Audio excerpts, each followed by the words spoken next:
hello. We are live, if I'm not mistaken. You never know. I've been playing around with that whole intro thing, and I think I got it right for the first time tonight. So, yay.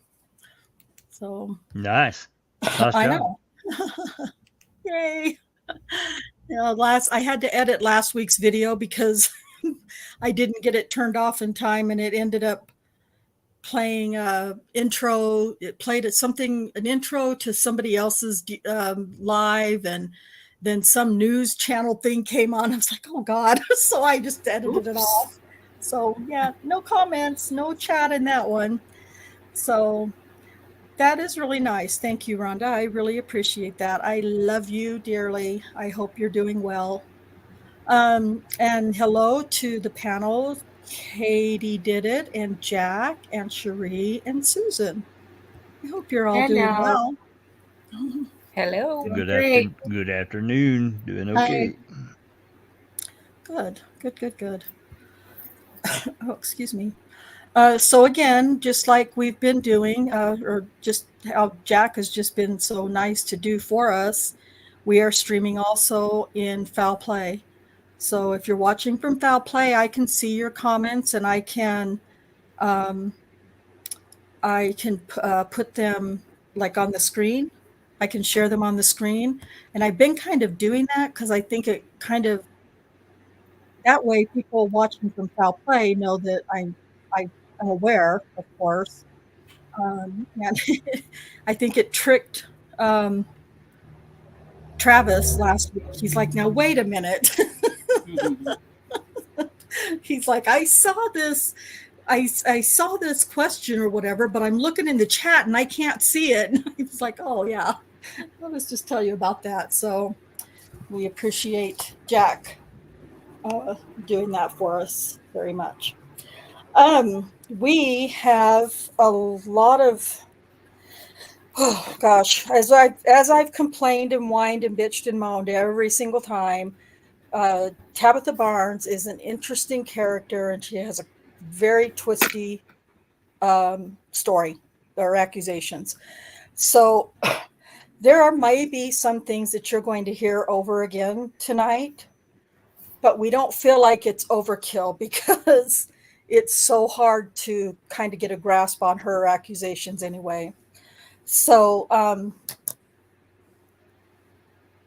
in fact, I was just telling the panel that I realized something today that I've never even thought to look for before or noticed before regarding AVL on one of the dates that she makes an accusation. So, but we'll talk about that when we get to that part.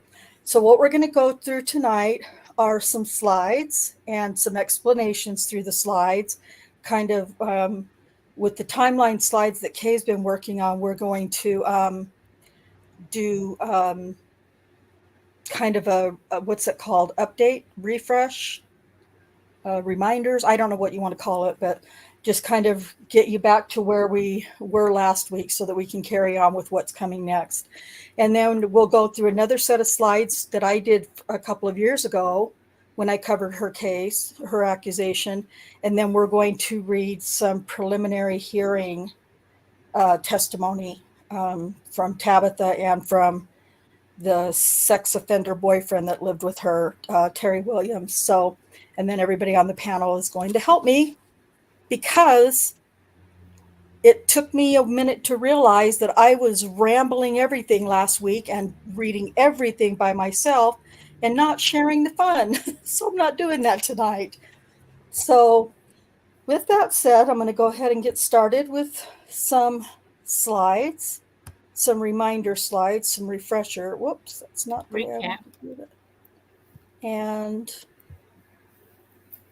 there we go.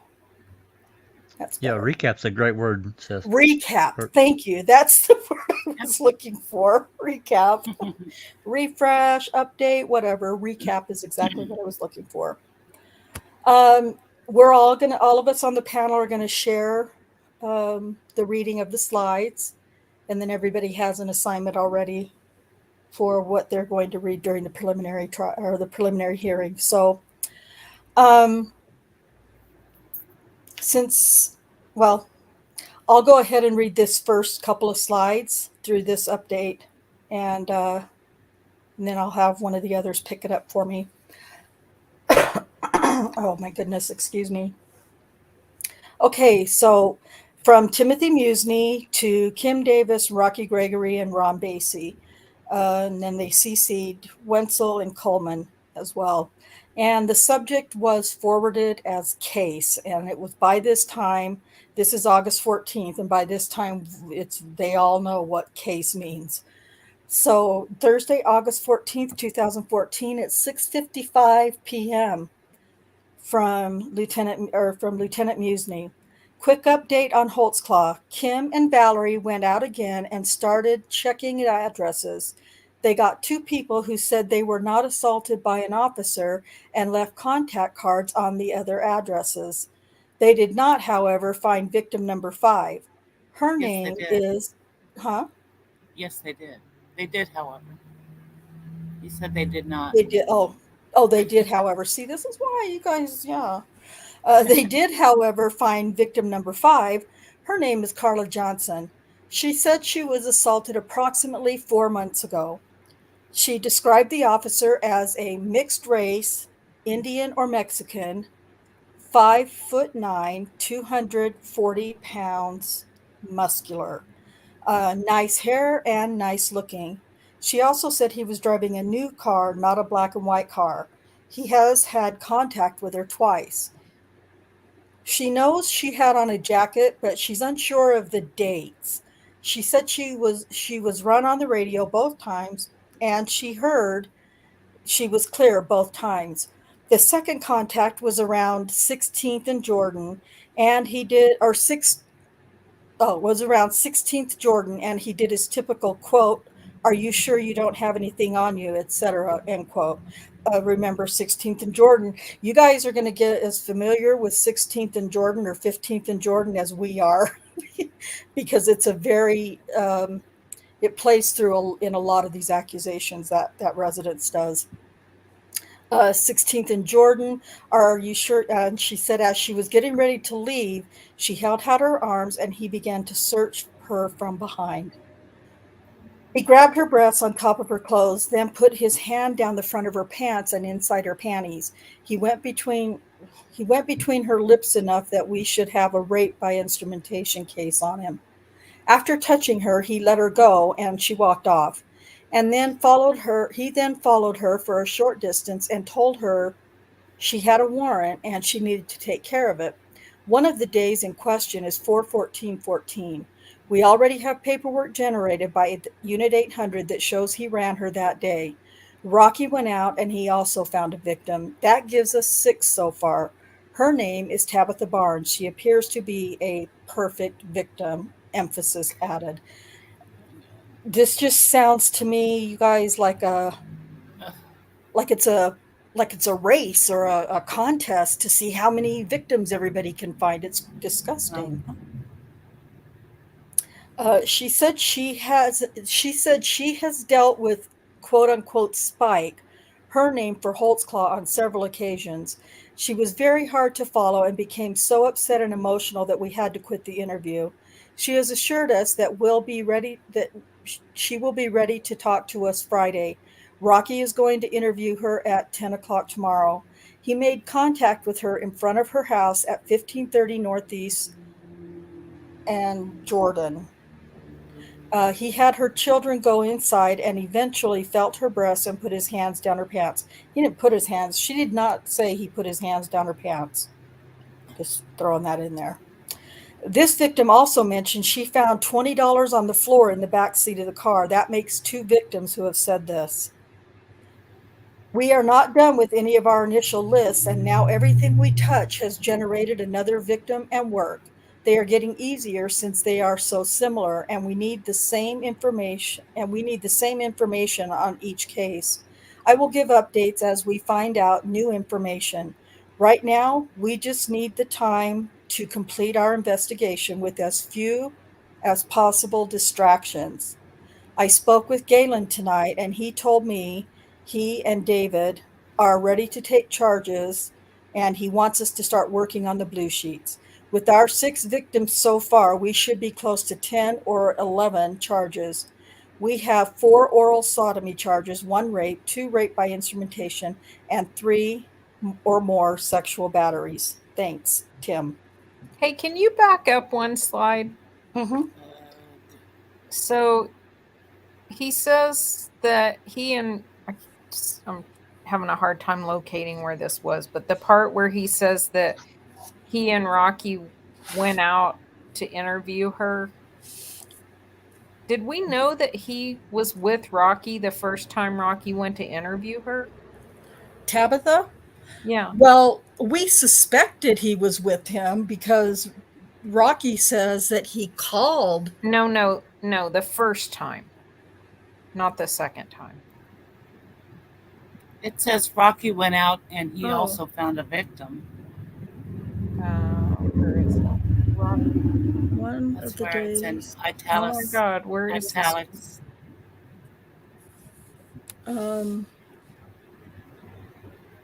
That I thought that was the first time. I thought he did go on the first one. I thought that he was there on the first time. Okay, I didn't remember that he was there on the first time. Yeah, I Okay, think it was sorry, the first carry one. on. No, you're fine. No, you're fine. Let's see. I forgot to plug in my microphone. I don't know if it makes much of a difference, but it's in there now.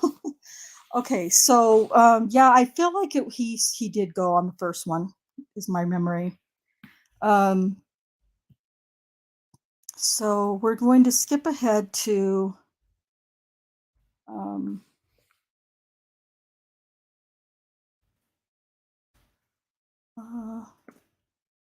this one. Kay, do you want to read this one?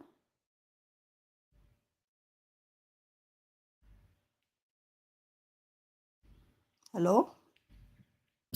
I was muted. Oh. August 15th, 2014, Detective Rocky Gregory returns to Tabitha Barnes' home to continue the interview. She does not answer the door. On the same day, sex crimes detective Rocky Gregory interviews Carla Raines at her home. She adamantly denies being assaulted by an Oklahoma City police officer. She does say a black officer exposed himself to her once. And it'll be interesting when we get to her case to hear how that whole thing goes down. There's a pretty good recording of it. Yeah. Surprisingly. Till she says that thing about the black guy, and then all of a sudden he feels the need to shut the recorder off. Yeah. Interesting. August 15th, still, investigators begin to present additional charges against Daniel Holtzclaw to the Oklahoma County District Attorney's Office. Sex crimes detectives get a buccal swab from Carla Johnson. For what reason? Yeah, exactly. Yeah. Sex crimes detectives go to Rosetta Great's father's house, leave a card, and indicate to him that they think his daughter may be a victim of a sexual assault by a police officer. According to Gregory, Johnny Great says Rosetta told him about it. There's no recording of the interview. I'd like to buy a comma, please.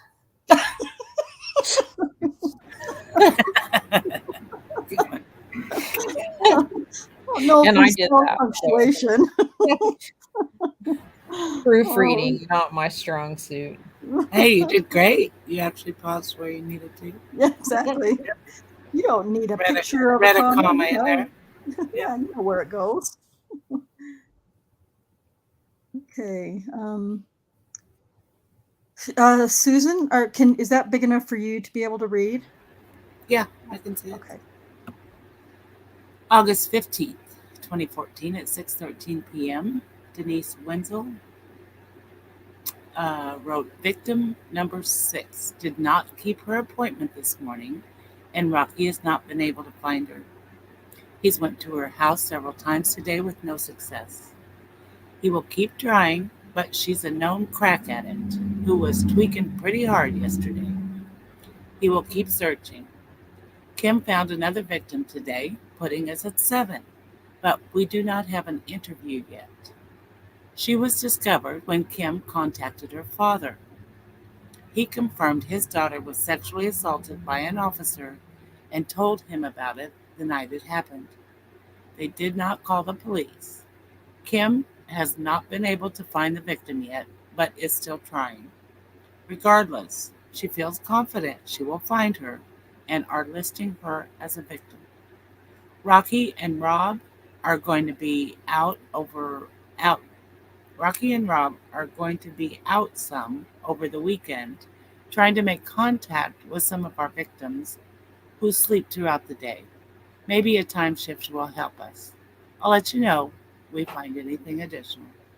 That's interesting. She's telling her people that Holtzclaw or that Tabitha Barnes was tweaking pretty hard. And what did Musney tell?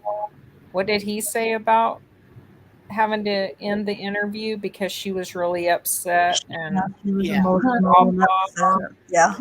Rocky said she was tired. So which is it, guys? Come on. For real. yeah, tweaking pretty hard / tired. Oh, okay. / emotionally upset.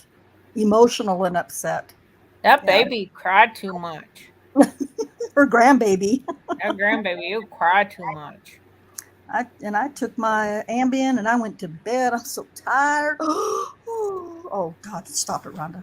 Okay. And Rob just Kay has Rocky and Rob here highlighted. Rob High is I'm gonna let Kay explain Rob. That's Rocky's current partner, but he hasn't been at this point. He's pretty new to the sex crimes unit and as Rocky's partner. Daniel was when Daniel did his gang assignment, he worked with Rob High, so he knew him, and Rob High was present when Daniel got arrested as well. They sent the gang unit out to arrest Daniel, and Rocky went along to place on the cuffs because, why not? He, needed to pound his chest. Yep. That's what she said. Rob High. Yep. Yeah, I think he's shady as shit. I just haven't found anything yet. And he doesn't really play much. We don't other than maybe a few emails and Ligon's case, we don't really hear anything about Rob High. He does there was I don't know who said it or where I read this, but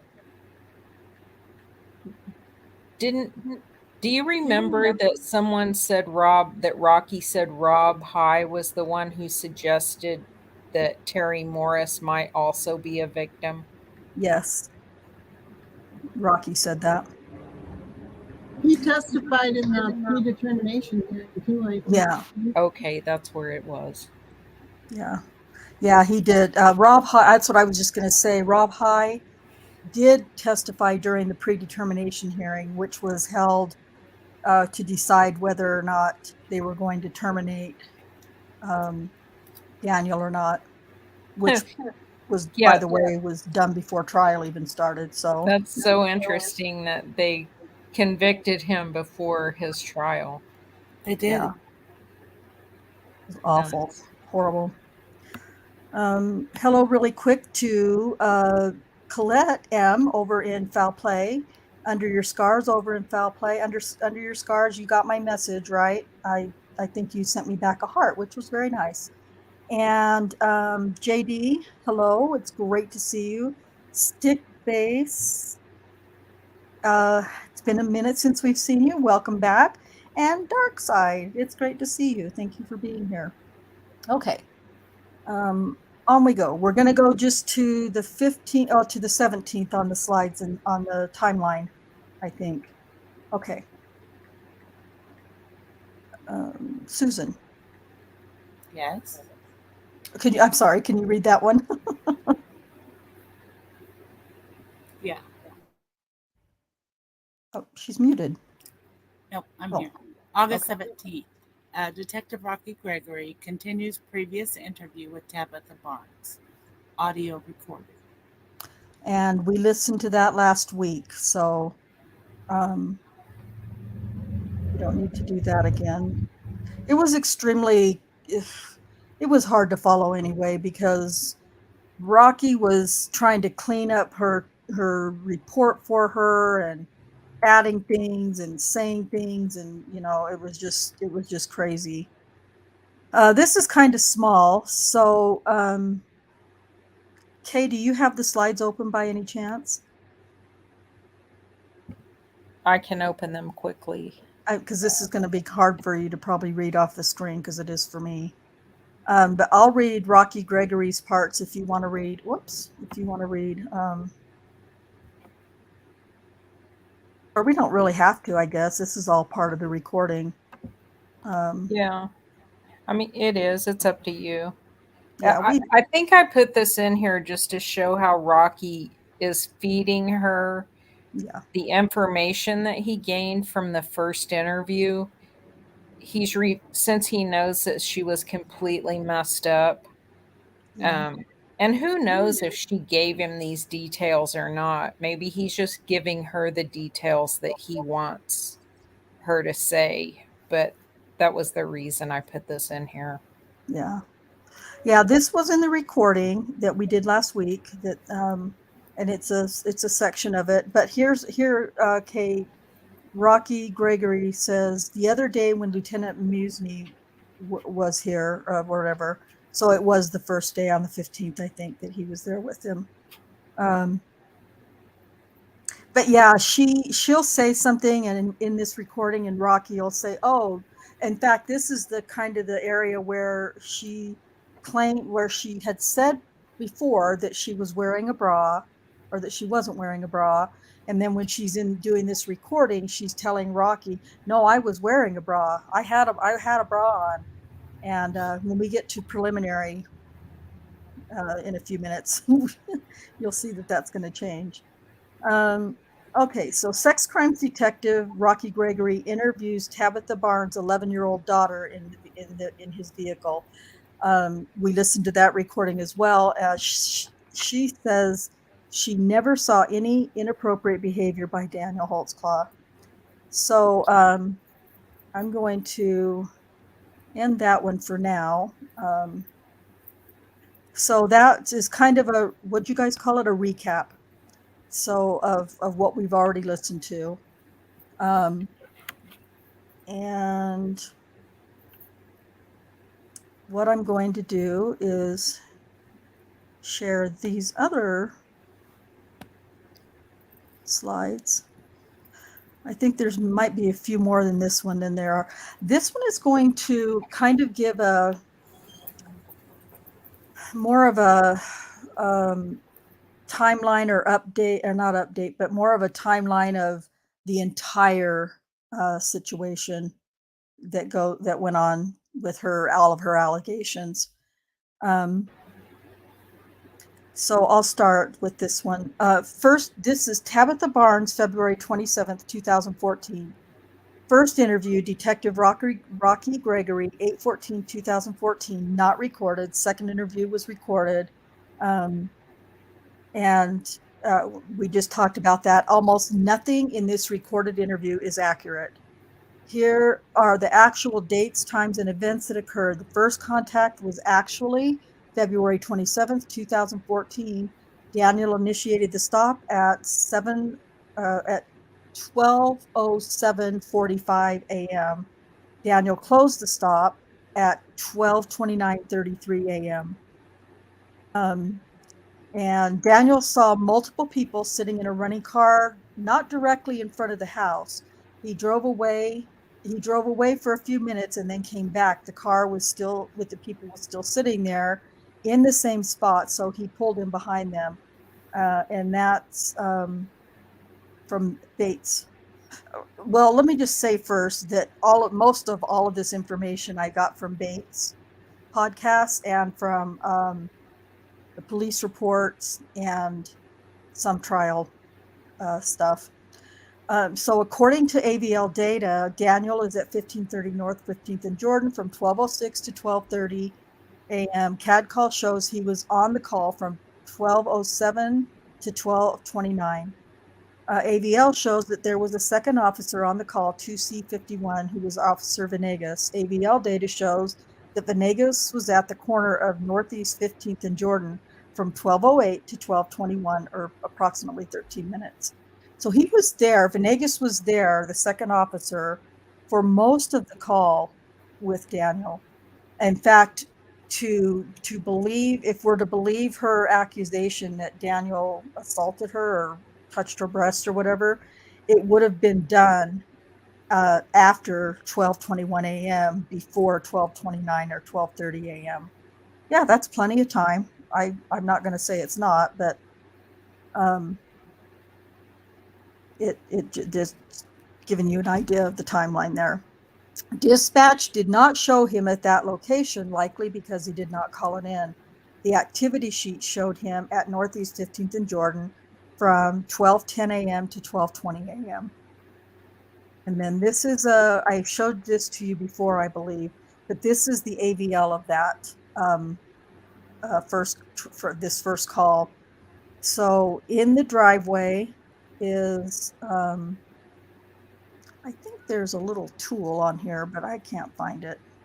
A little pointer tool. Anyway, so right, I don't know if you guys can see my cursor, but here in green I have Tabitha's Yes. driveway. Okay, good. I can And see then, okay, this is her house. This is her driveway. There's a stop sign right here at this corner.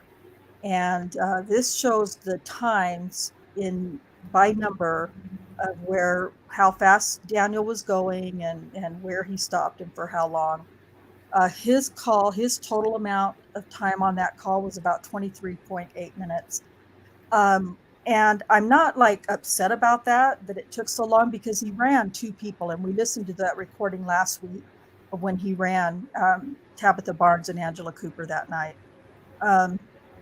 So Officer Ivan Venegas would have been parked on this side of Barnes's house. And there was very little mention of Officer Venegas backing up Daniel on this call. Venegas wasn't properly interviewed. Detective Gregory called him on the phone. What could go wrong with that story? I think I thought I was being clever. And then this is another picture. So this is where you get the idea that Venegas is parked over here on the side of Tabitha's house, and these numbers over here all correspond with Daniel. And then this is just for some reference of where streets are. This is Northeast 15th, where Tabitha's house is. This is Jordan down here. And then up here going this way is Northeast 16th Terrace, which is also another familiar street throughout this entire case. A little bit about Officer Venegas. Venegas has been on calls with Daniel about 10 times. Venegas heard Daniel on the radio saying he was out on a vehicle occupied by more than one person, so he came to back Daniel up. And I just asked the question, would Daniel advertise for backup if he's got an assault planned? I don't think so. Venegas recalled there were 2 adults and 2 children in the car. Venegas recalled that they had questioned the adults about crack cocaine. He thinks they split the 2 adults up, but didn't recall who had who. Venegas stated at trial that he had Cooper in his car. Daniel had Miss Barnes in his car. Venegas said he made small talk with one or both women, and he didn't really talk too much to them. He stated that the kids were joking around. Venegas let Daniel handle the whole thing. According to CIU transmission and CIU logs, Venegas did not run either Tabitha or Angela for warrants. And again, like I said, we heard the call last week where Daniel ran both of them. Oh, yeah, right there. Angela Cooper came back clear for warrants, and Tabitha had 3: destruction of property, failure to appear, and possession of marijuana. Venegas told the kids to go inside at some point. He recalled a toddler being outside. At trial, Venegas said the kids went inside and were poking their heads out the window. He recalled Daniel talking about taking Tabitha to jail because he was bored, but he decided not to mess with it. When Venegas left, he thought the females were going inside, but he wasn't sure. Venegas left and headed to Spring Lake Station, and he thought that Daniel followed close behind when he left. Officer Venegas also thought he put himself out at the stop with Daniel, but he hadn't. This is the front of Tabitha's house. Of course, it was after. This is after she's moved out, but well, I guess it isn't, because now I'm just looking at the door over here, and it's still kicked in right there.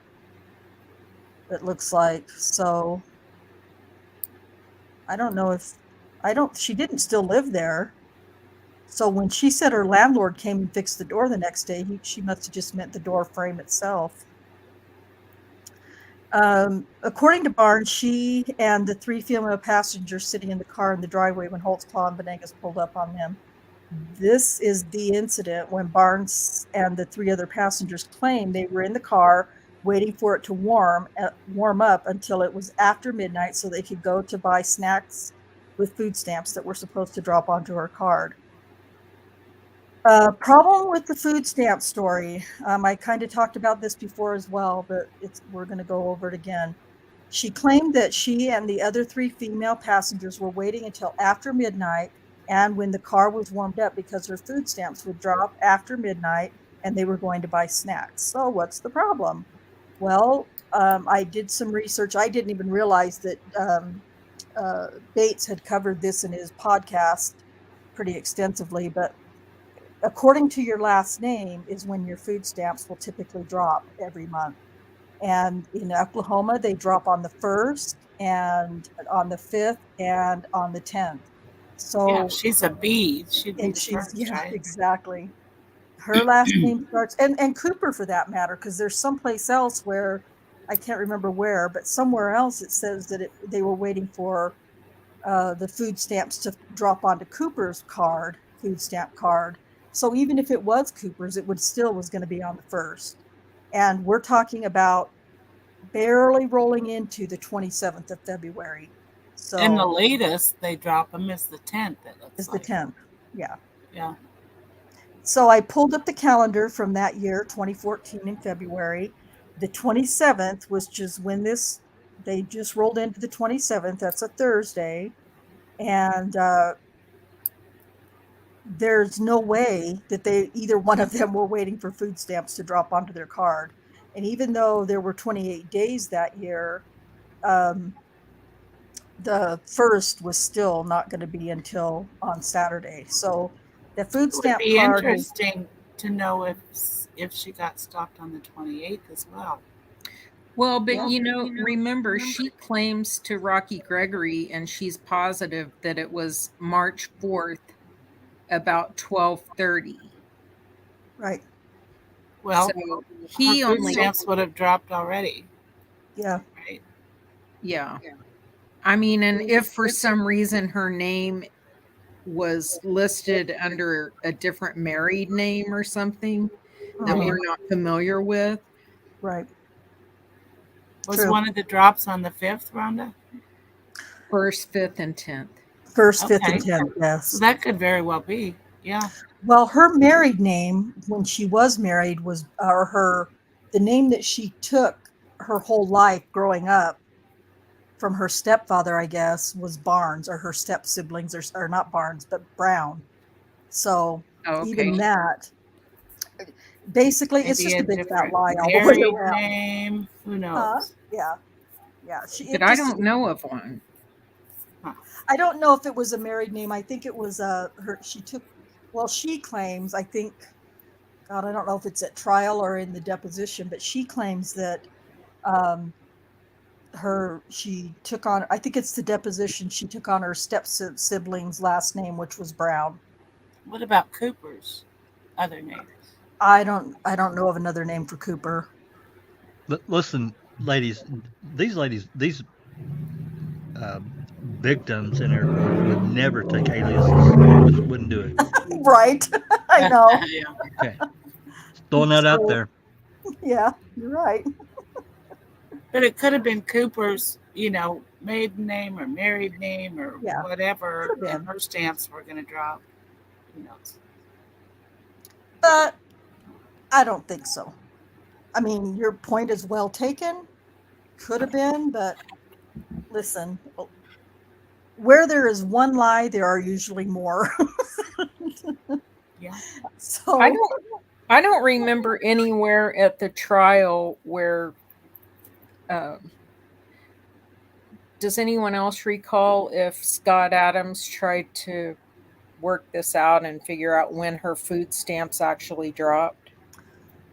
not that I've read so far. He doesn't address it at all in Okay. preliminary. I know that much for sure. Right. Did I don't think Daniel it's have in a the stop trial with her? transcript either. Did Daniel have a stop with her on the fourth, third, or fourth? No, well, if he did, we don't know about it. Oh well, So I would say no. Otherwise, they probably would have put they that would have in the used that. police Yeah. report. Yeah. So I would think probably not. I wonder if she had another encounter with a police officer on the fourth.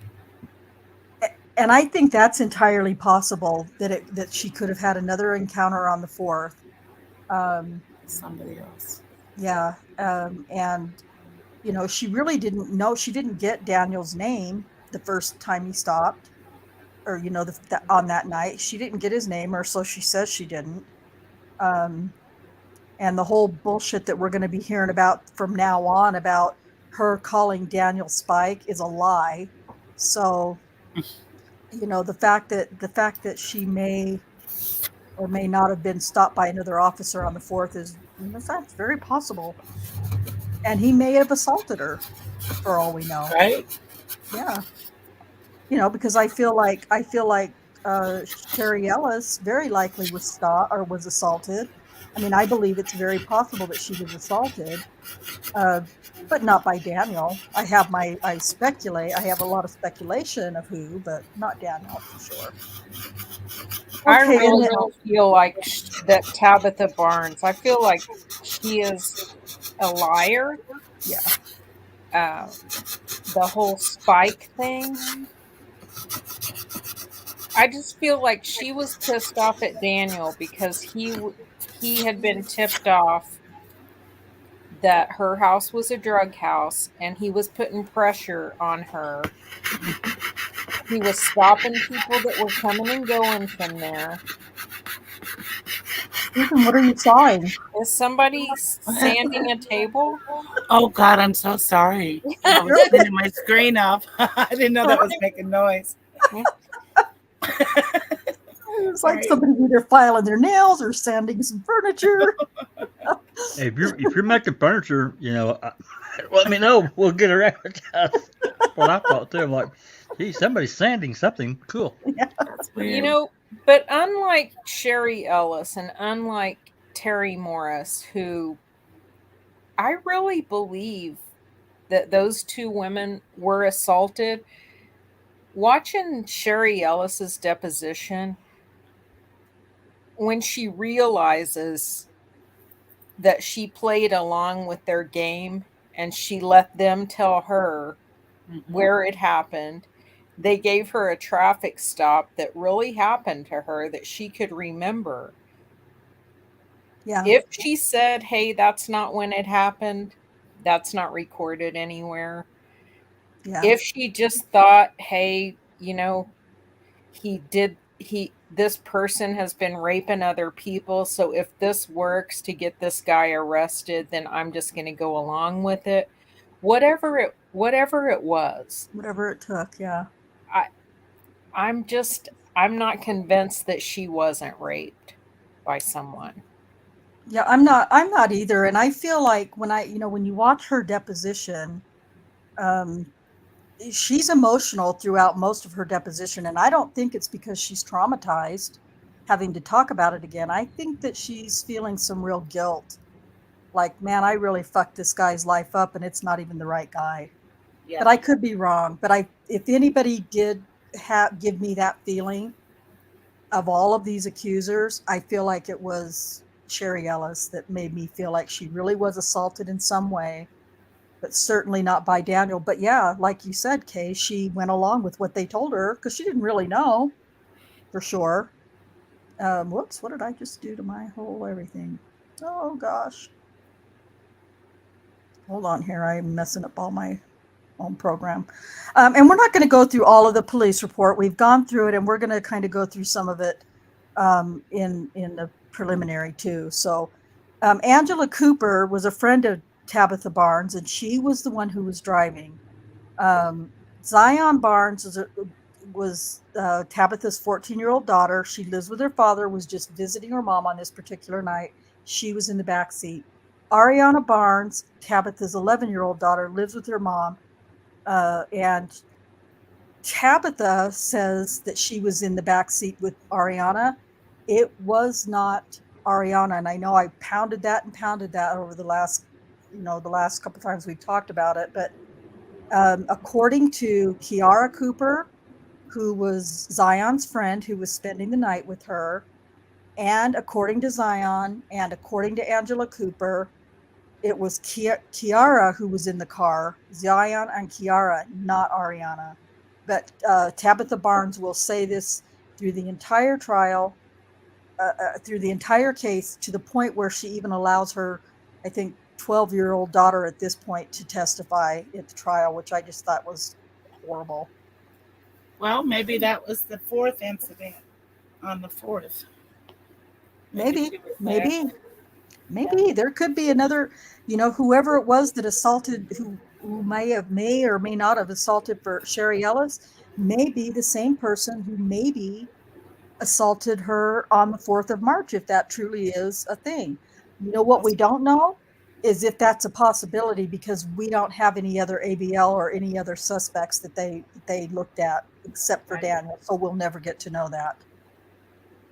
Anyway, so that's kind of, so this is telling who was really in the car. And we learn at trial, we find out that she was never in the car at all, Ariana. The other teenage was Kiara Cooper. So I've already kind of went through that. Angela Cooper says that she was driving, and everybody else said that Angela was driving as well. But for some reason, in the very beginning, I think in the first recorded interview with Rocky, Tabitha, for some reason, says she was driving. I don't know. It's neither here nor there. Cooper doesn't even mention Ariana at all in her interview. Could not have been, let's see. I don't know why that's mixed up, but this is just some more of the police report. That Rocky wrote. Oh my gosh. Again, if you haven't done it yet, go back to episode 11 of Holtzclaw's Holtzclaw trial podcast and read the police report. Like I said, I haven't done it here, but he gives a lot of information. Bates Investigates podcast. Bates Investigates. Thank you. I know I was saying that Which wrong. can be found at holtzclawtrial.com with all the supporting documents and transcripts. She's so wonderful. I'll throw up a couple links here in a sec. Okay, thank you. I appreciate that. You bet. So this is just, I'm not going to go through it again, but I think I broke this down as much as I did when I did it, because it was so hard to read Rocky's report. And so I wanted to try to make it easy for everybody. Hopefully it helped. But there are different versions of where Angela Cooper was. Cooper says she spoke with Officer Venegas, which Venegas verifies, except for he wasn't really sure initially who it was that he spoke with. Barnes never, I have to say this again, Barnes never referred to Holtzclaw as Spike. Never. Barnes used the words to describe the style of hair of the officer's hair who had assaulted her. Rocky Gregory is the one who claims Barnes called the Holtzclaw Spike, which eventually, after hearing Detective Gregory use that name, she started doing it. And during I think in the preliminary and definitely at trial and in her deposition, I believe even. Oh, I don't remember if she said it in her deposition, but definitely at trial, she refers to him as Spike every time. I believe she did in her deposition as well. I feel like she did in her deposition too. It's been I'm a minute. almost sure. She described his hair as spiky, so Gregory started calling him Spike, which she Yeah. had. Yeah, but he says she said that I they know. nicknamed him Spike. But Yeah. we heard last week her describe that he had spiked hair, and her daughter Ariana say Yeah. he had his hair was spiked up in the front. Yeah. But that's the only time we ever heard them say it, and that's the only time in their interviews that Spike is referred to. It's Gregory through the rest of the police report. Whenever he's referring to Tabitha talking about Daniel, he refers to him as Spike, and it really pisses me off. It's Yeah. just such an improper way to write a police report.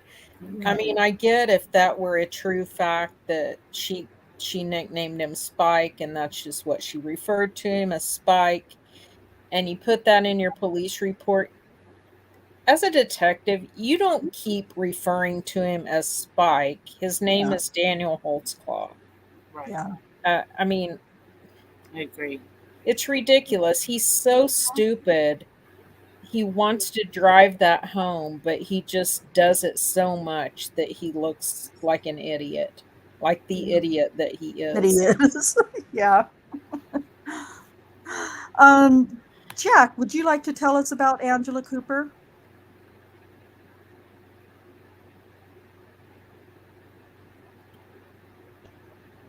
Yeah, if I can just find the unmute button. Okay. Okay, just 1 second here. Sorry, I Actually, know just you're I, dropping links no, around. I actually just finished. Well, I was getting those links, but I was just finishing dinner too, so I had a food in my Oh, mouth. So I please heard forgive me. that. we can move on to somebody else if you want to No, finish. no, no, no, no. I'm done. I'm good. Okay. Okay, Angela Shante Cooper. Shante, is that right? Shantae. Shante. Shante. Okay. Angela Cooper was a 35-year-old quote unquote friend of the family, but not friends with Tabitha Barnes. In her interview with Detective Gregory, Cooper claims she was only at Barnes' house that night to help her clean her house to prepare for a Section 8 housing inspection. Doing my own research, I've learned that Cooper has an extensive felony conviction record. No, no. Both Tabitha and Angela state that the kids were scared, although Officer Venegas, Venegas. Yeah. Venegas stated that the kids were goofing around. Cooper claims she went inside shortly after her name was run and came back with no warrants. She stated that she spoke with Officer Venegas briefly. She stated that Tabitha Barnes came inside 5 to 10 minutes after that. Barnes was upset when she came inside, and that Tabitha stated that Daniel had said something about her titties. Her hoo hoo ha ha. Barnes said nothing about being inappropriately touched or harassed. Claims Barnes told her that Holtzclaw had been patrolling the area a lot lately. Barnes got into an argument with the kids, went to bed. She got mad. Cooper stated that she spent the night at Tabitha's home. Angela Cooper said she has not seen or talked to Tabitha since that night. Most information comes from HoltzclawTrial.com and also known as Brian Bates. Thank you. Welcome. Oh. Okay, And I by the think way, my dinner was really good. My son shut up. bought Mexican. I had a burrito deluxe. Hush. Keep it up, and I'm going to mute your ass. You're all not hungry, are you? I couldn't wait. I'm sorry. I was starving. That's all right. You're fine. Okay, so that's all that we're going to read about. Just a couple of different ways of updating and telling about. Now, what we're going to do is it's about 50 pages long, I think. We're going to read the preliminary trial. And we're going to read first testimony from Terry Williams, who was the convicted sex offender who was staying with Tabitha Barnes, who Daniel approached, or Oh, we heard the call last week where Daniel entered Tabitha's home on March 25th, late at night, and he had probable cause to go into the house because he had been there on the night of the burglary, which was February 27th, a little after 10 p.m. And when he drove by on the 25th, the doors were both standing wide open. So he used that as a way to enter the home legally. And Tabitha wasn't home at the time. So instead, he encounters this fruitcake, Terry Williams. Hello, Paul Ward So in she leaves a Discord. she lets a convicted sex offender stay at her house when she's not there with her kids. For the kids, yeah.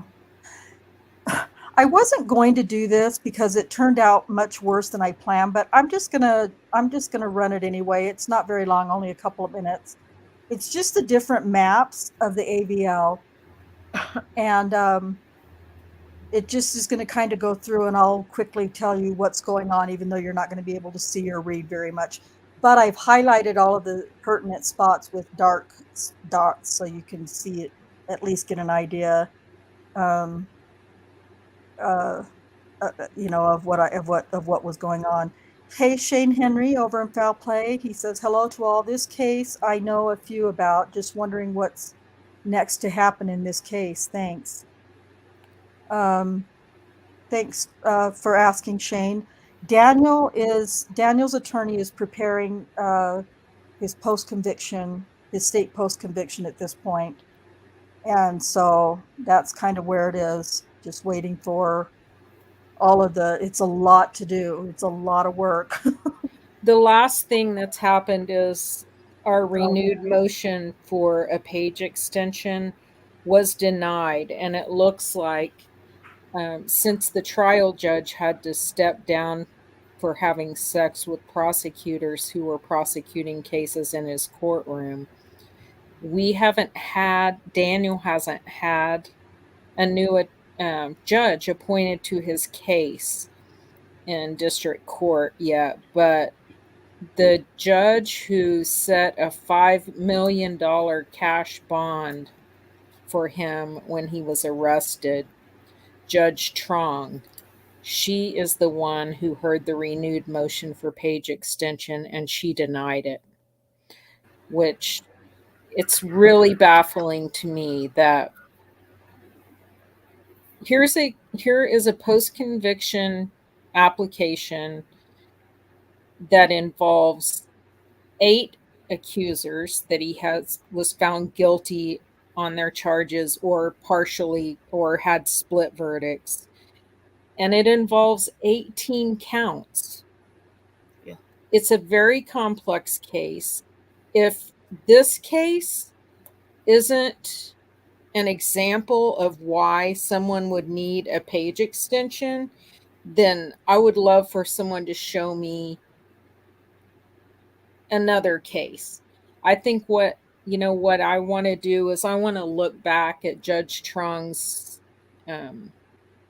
any of these applications for page extensions that come in front of her and see exactly what the nature of the case is, the ones that she has granted. Because I believe that she's prejudiced against Daniel. I feel like that is not common to deny that. Yeah. No, Yeah, no. I mean, agree. if it were just about procedure and that, it would have been granted. It would have been a no-brainer. But because Henderson denied the first one, and she was obviously buddy-buddy with Henderson. If we ever get access to his emails and text messages from the OSBI and the grand jury investigating the allegations of sexual assault against him, Judge Timothy Henderson, I think we would see how connected he is to Judge Trong. Former Talk about disgraced Judge Henderson. just think about Susan and Disgraced well, woman. hell yeah, all of you know. Just think about how many times KZ has asked for page extension or Exactly. word count extension. It's always granted. There's not been one Yep. time it wasn't granted. For one offender, one person, One, one. right? Just right. Yeah. Unreal. Yeah. Yeah. It's really infuriating. Really How many infuriating. pages do they get? I can't remember. I don't remember what he was it 25? I want to say 25. I think it was a 25-page extension. Liam. Hey Liam, thank you for being here. First he said, please Jack, stop ruining my impression of the outstanding citizens, which are the accusers. Now he's on UK. Stop Yeah, ruining yeah, my okay, impressions I'll of stop. I'll I'll stop do giving these fine people shit. I'll do my best, Liam, but no promises. No promises, buddy.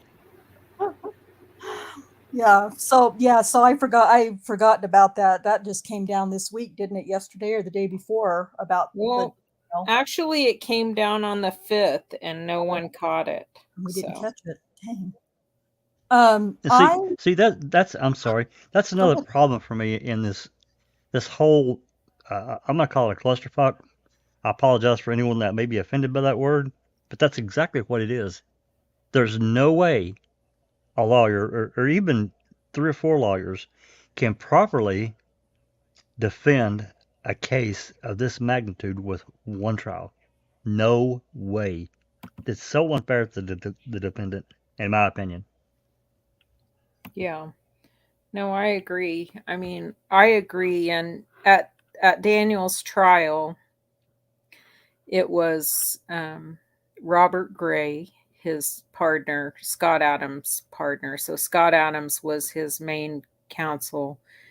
Um, Robert Gray helped, and then they had Brian Bates, who was, working double time.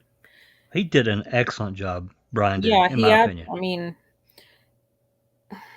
if he would have had more time, maybe it would have ended differently, but I don't know. I can't imagine trying to assimilate all the facts of this case and 36 counts and 13 No way. accusers and all of No way, that. Kay. It No way. just, yeah. It's too much. It's too complicated, first of all, for me, because how does a single jury differentiate? Once you begin hearing all this stuff the state's throwing out against this officer, this one person, officer or not, cop or not, it really doesn't matter. I mean, it does, but in reality, it doesn't. Against one guy, Well, and how can they? listening, Go ahead. yeah, listening to Galen Gigger, one of the prosecutors, we've read through some of the trial transcripts, and it's just, I think, purposefully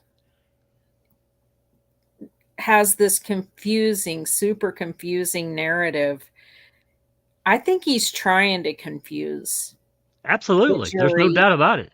and he's just That was, hoping that he can play on their emotions and that's given what he what was did. given what was happening right then in Yeah. the nation, and that he'll, you know, come away with a conviction. And you're right, that's exactly what happened.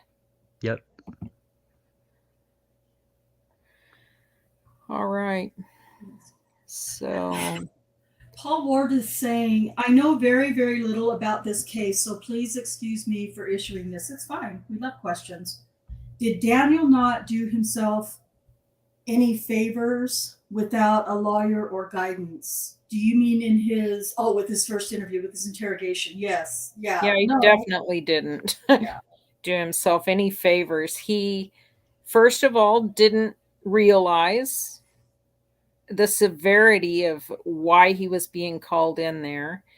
And because of a few things, a gang assignment that he had been on, where you come into contact with, people that are not going to put their hands behind their back and let you arrest them.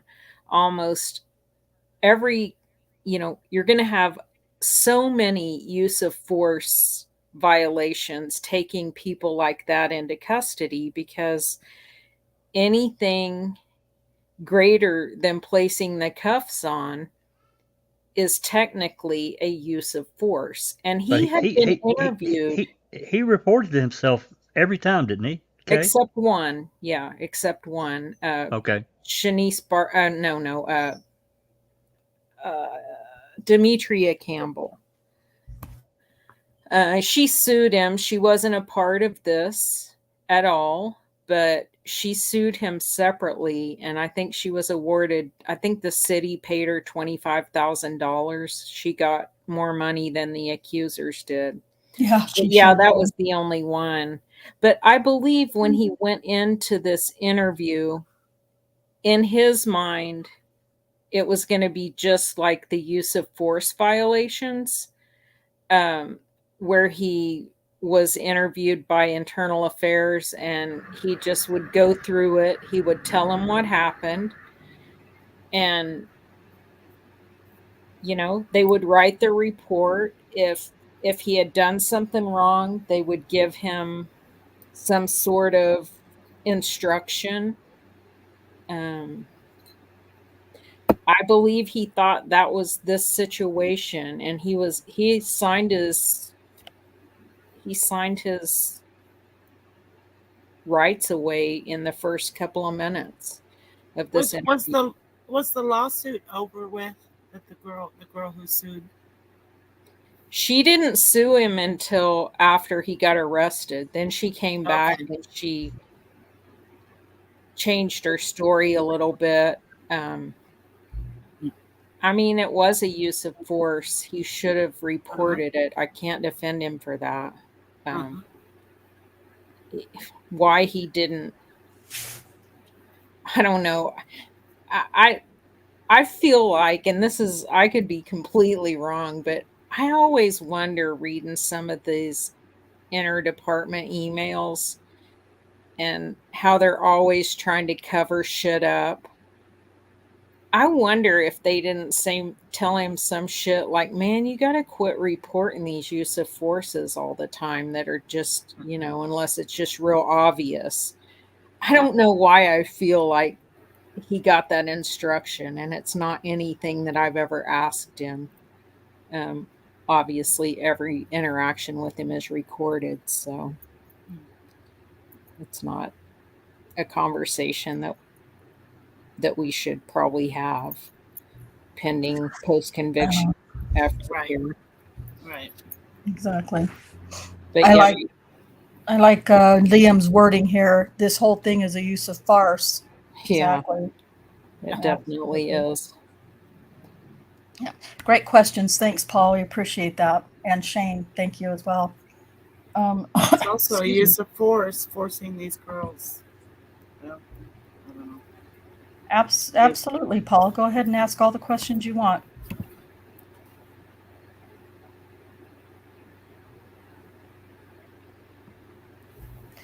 While Paul's typing in another question, I'm just going to run this and try and throw out as much as I can in just a few seconds that they go by, because you can't. We went through these before we started, and you can't really see them, which is a programming issue that I'm going to have to work out with my software. But if you can click your screen onto full screen right now, which will take away your comments for a minute, but you'll be able to see it a little bit better if you're on full screen mode. Yeah, click your YouTube screen into full screen. You might be able to see a little bit better. And I'll just run these really quickly. So this is the first encounter, incident, whatever you want to call it, on February 27th at started at 12:06 p.m. This is Tabitha's residence here. This is Northeast 15th and Jordan, or for Northeast 15. And then this is Jordan going north and south. So this just kind of shows where he was at while the encounter was going on. And then We also have one other. This is the satellite view of that. This one kind of shows you a little bit. You might be able to see this one a little bit better. This kind of shows where he started here. You can't see the speed, but at this point at 12:06:58 a.m., he's going 14 knots. And then the stop begins at 11:59. He goes around, he drives around a couple times, and then the stop actually takes place at 12:11:59. And that's about right here. Or where he goes into it, because he actually pulled up behind Tabitha at this point, had pulled into her driveway, and so Daniel drove up and blocked her in her driveway so she couldn't back out. So this kind of shows a little bit, these are all 0 speeds in here. So he's, obviously sitting here and doing whatever he's getting ready to do to, ask her questions and stuff. And then let's see. What we have for the first time in this entire case, the first and only time, is an AVL for Officer Venegas. And this is the one who showed up to back Daniel up after he called out that he was getting ready to look at some subjects in a vehicle. And so this is Officer Venegas. 2C51 are his call numbers. And this is where he was, and Daniel was about right here. If I knew how to do overlays, I would work this all out. I'm not very techno, so I don't know how to do overlays, but I would love to do an overlay. Although, depending on how many times and when they ran both of these AVLs, it may not overlay very well anyway. But so this is just showing where Venegas was on his AVL. And then, let's see. Okay, this one is on, this is really hard to see. This is one where it's going to be helpful to have your YouTube on full screen. But all this really is, this is on March 25th. Now, if you remember, well, you don't remember because I didn't remember until just recently. He also stopped Florine Mathis on March 25th as well. Daniel did. So this shows, these little red dots are the stop of Florine Mathis, of where he'd stopped her, because these are earlier in the day, around 4:30, 4:45, something like that. Now, Tabitha says that no, that was on the 26th of that. Never mind.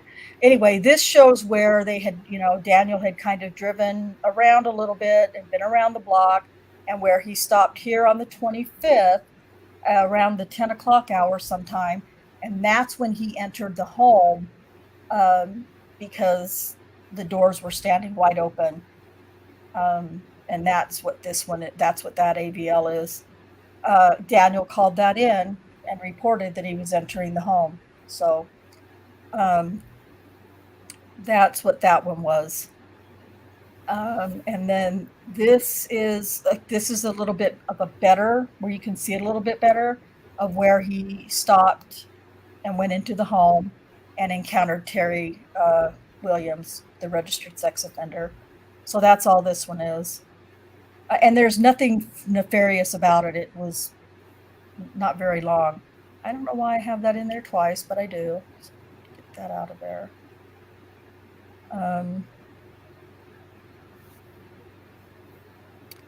And then this is not, oh, I got that one in there twice too, for heaven's sake. Sorry.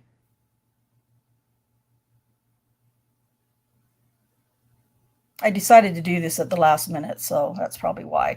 You can't see this one. This one got compressed really, really small on the, after I exported it. But basically, I'll just read to you what it says. This is March 26, 2014, the alleged third encounter. There is no time during all of this patrolling that you see Daniel doing around here. There is no time whatsoever where Holtzclaw vehicle is at 0 speed. He did not stop at Tabitha Barnes' residence on this day. and we briefly have talked about how she claims that he stopped on this day, walked up to her front door, knocked on her door, told her he wanted to go in Hello. and see her home and see what she had. This is according to Tabitha, and that she called her mother on the phone and to tell her mom he's here bothering me again, and then told her. This is also the time where she claims that he was driving the black and white patrol car. So maybe there was an officer. We don't know because they didn't bother to look anybody else. There could very well have been another officer there that stopped, you know, to harass her. But it wasn't Daniel. I looked, and there is not one time during all of this patrolling that he did, legitimate patrolling like he's supposed to be doing, that is registered 0 speed, not one. He slows down to, some of them are 2, 3, 4 knots, but he never stopped on that date. But they don't tell you that during the trial. So, okay, enough of that. Okay, But do they state her claim on that day during the trial? Yeah, I think they covered in trial. They definitely are going to cover it in the preliminary that we're going to read in a few minutes. Okay. But and I'm sure they do at trial too. Let me just tell everybody that the trial is going to be a lot of fun, and we're not going to do any timeline slides or anything like that. Next week, we're just going to read the trial and the in-camera hearings, and it's going to be a little while because it's pretty lengthy. But it's going to be interesting. Something really interesting is going to happen that'll probably piss a lot of people off or make you laugh or all the above. So Paul is asking, one of the questions Paul says, are all the complaints true to the fact? Not that involve Daniel. No, none of them are. All of these complaints are crafted. I think that's the word Kay uses, and I really like that word. They're all crafted and given to these ladies. But what they've done is they've taken a true series of events and they've inserted the lies into a true series of events.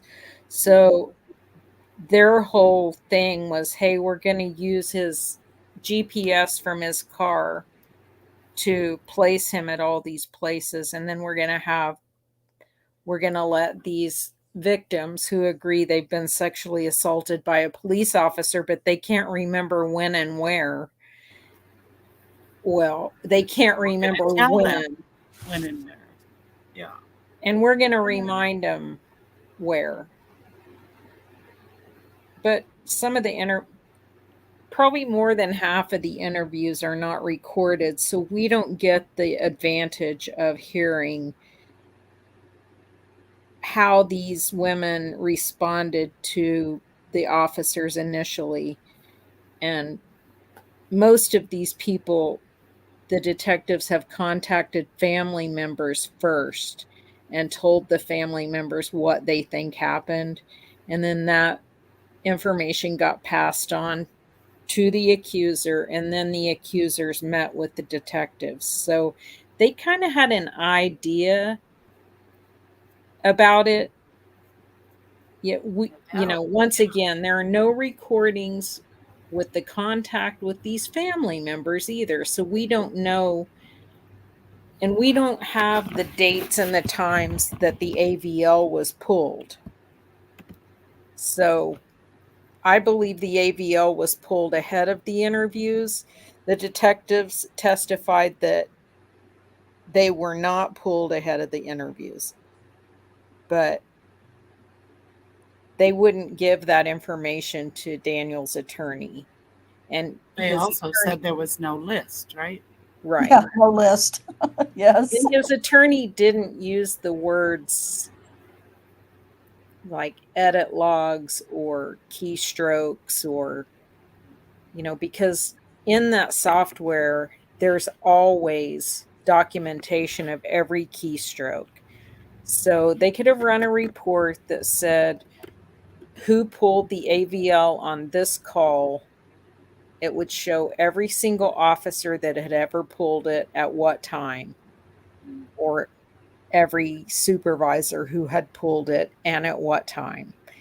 That would have exonerated Daniel, but they didn't give that information to the defense. Kim Davis gave some bullshit paragraph where she wrote down dates of, I think, 5 accusers of when they got the AVL, and she didn't document the others.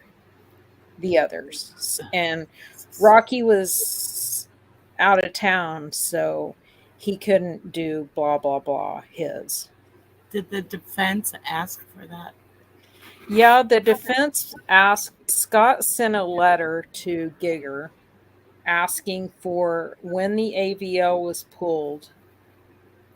And so Giger contacts Davis. She writes that letter, gives it the next day in court. And that was it. That was the end of it.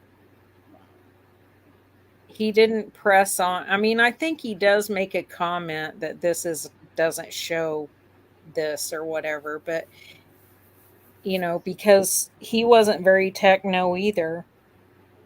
He didn't know the verbiage. He Yeah, didn't right. know what he needed to say to pin him down. Had he asked for edit logs? Had he asked for a report, asked them to run a report, that would have been different.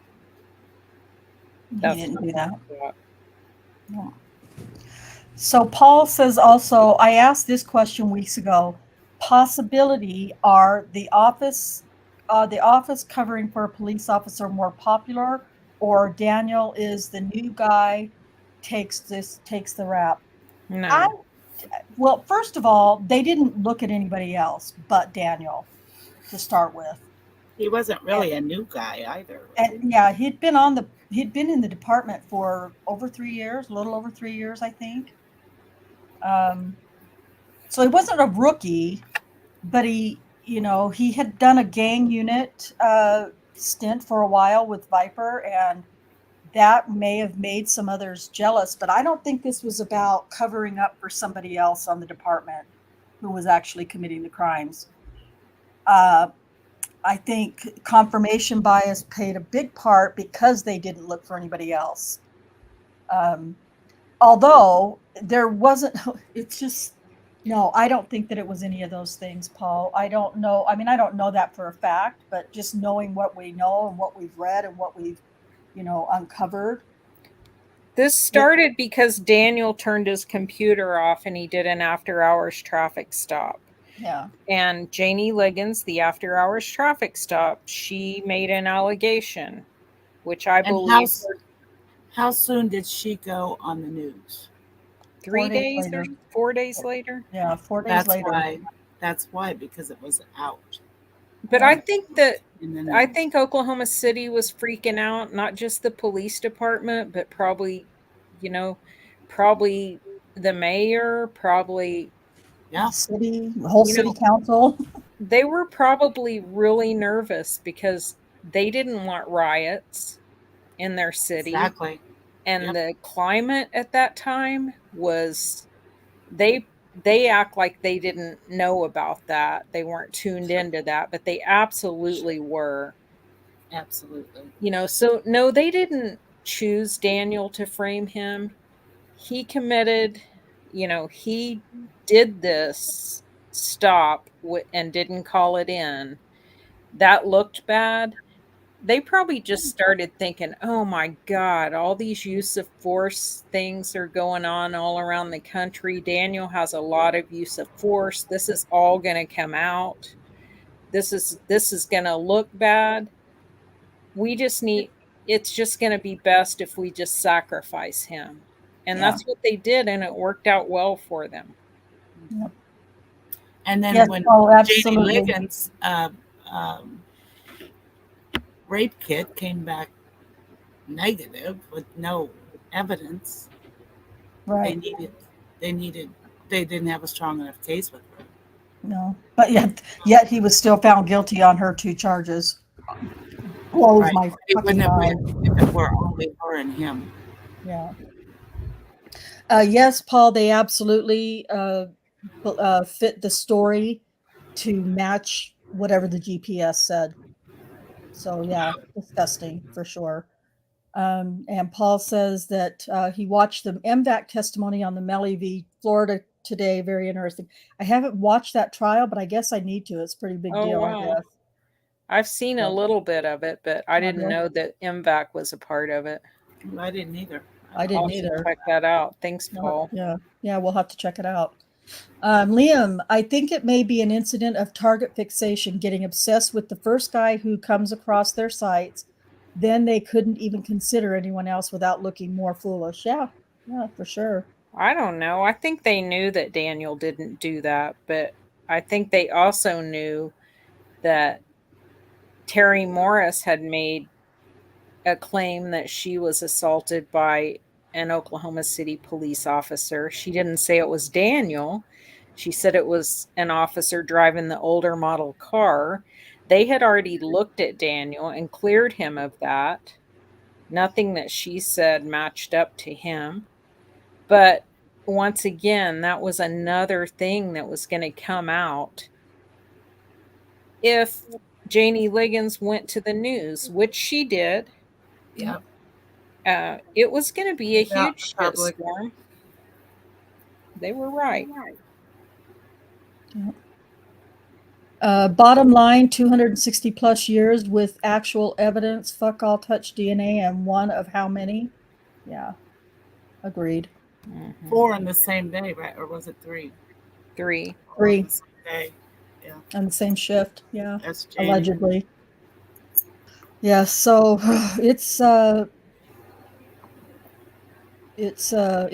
pretty bad for sure. Okay, so we're gonna start reading this trial testimony. Is this pre-trial? Pre-trial, yep, I'm sorry, yes, thank you. Pre-trial testimony, preliminary. And I think so the court, Cherie's gonna read the court for us. And Susan is going to read Mr. Gigger's parts. And I think that Kay is going to read the Terry Williams sex offender boyfriend part. And then when we get to Tabitha's part, I guess I'm going to read her nasty words. And then Jack will read all of the parts for Scott Adams. So, by the way, before we get started, I've also highlighted several things in this because I felt like it was necessary to highlight and to TTM fangirl to put call outs boxes in with comments, because it's the best way to do it so that we can help. Well, you'll see so that we can keep track of what was said in the police report versus what they're saying in the preliminary hearing. And then it'll be the same way when we read the trial transcript for her as well. Otherwise, it's so hard to understand. So I guess my point is I'm just trying to pick out the parts for you. Inconsistencies. For the lies and inconsistencies in here, so that it's hopefully will make a little more sense for you guys. So, Cherie, would you like to start us off? Okay. The court. That's perfect. Thank you, sir. Mr. Geiger, you may inquire. Thank you, Your Honor.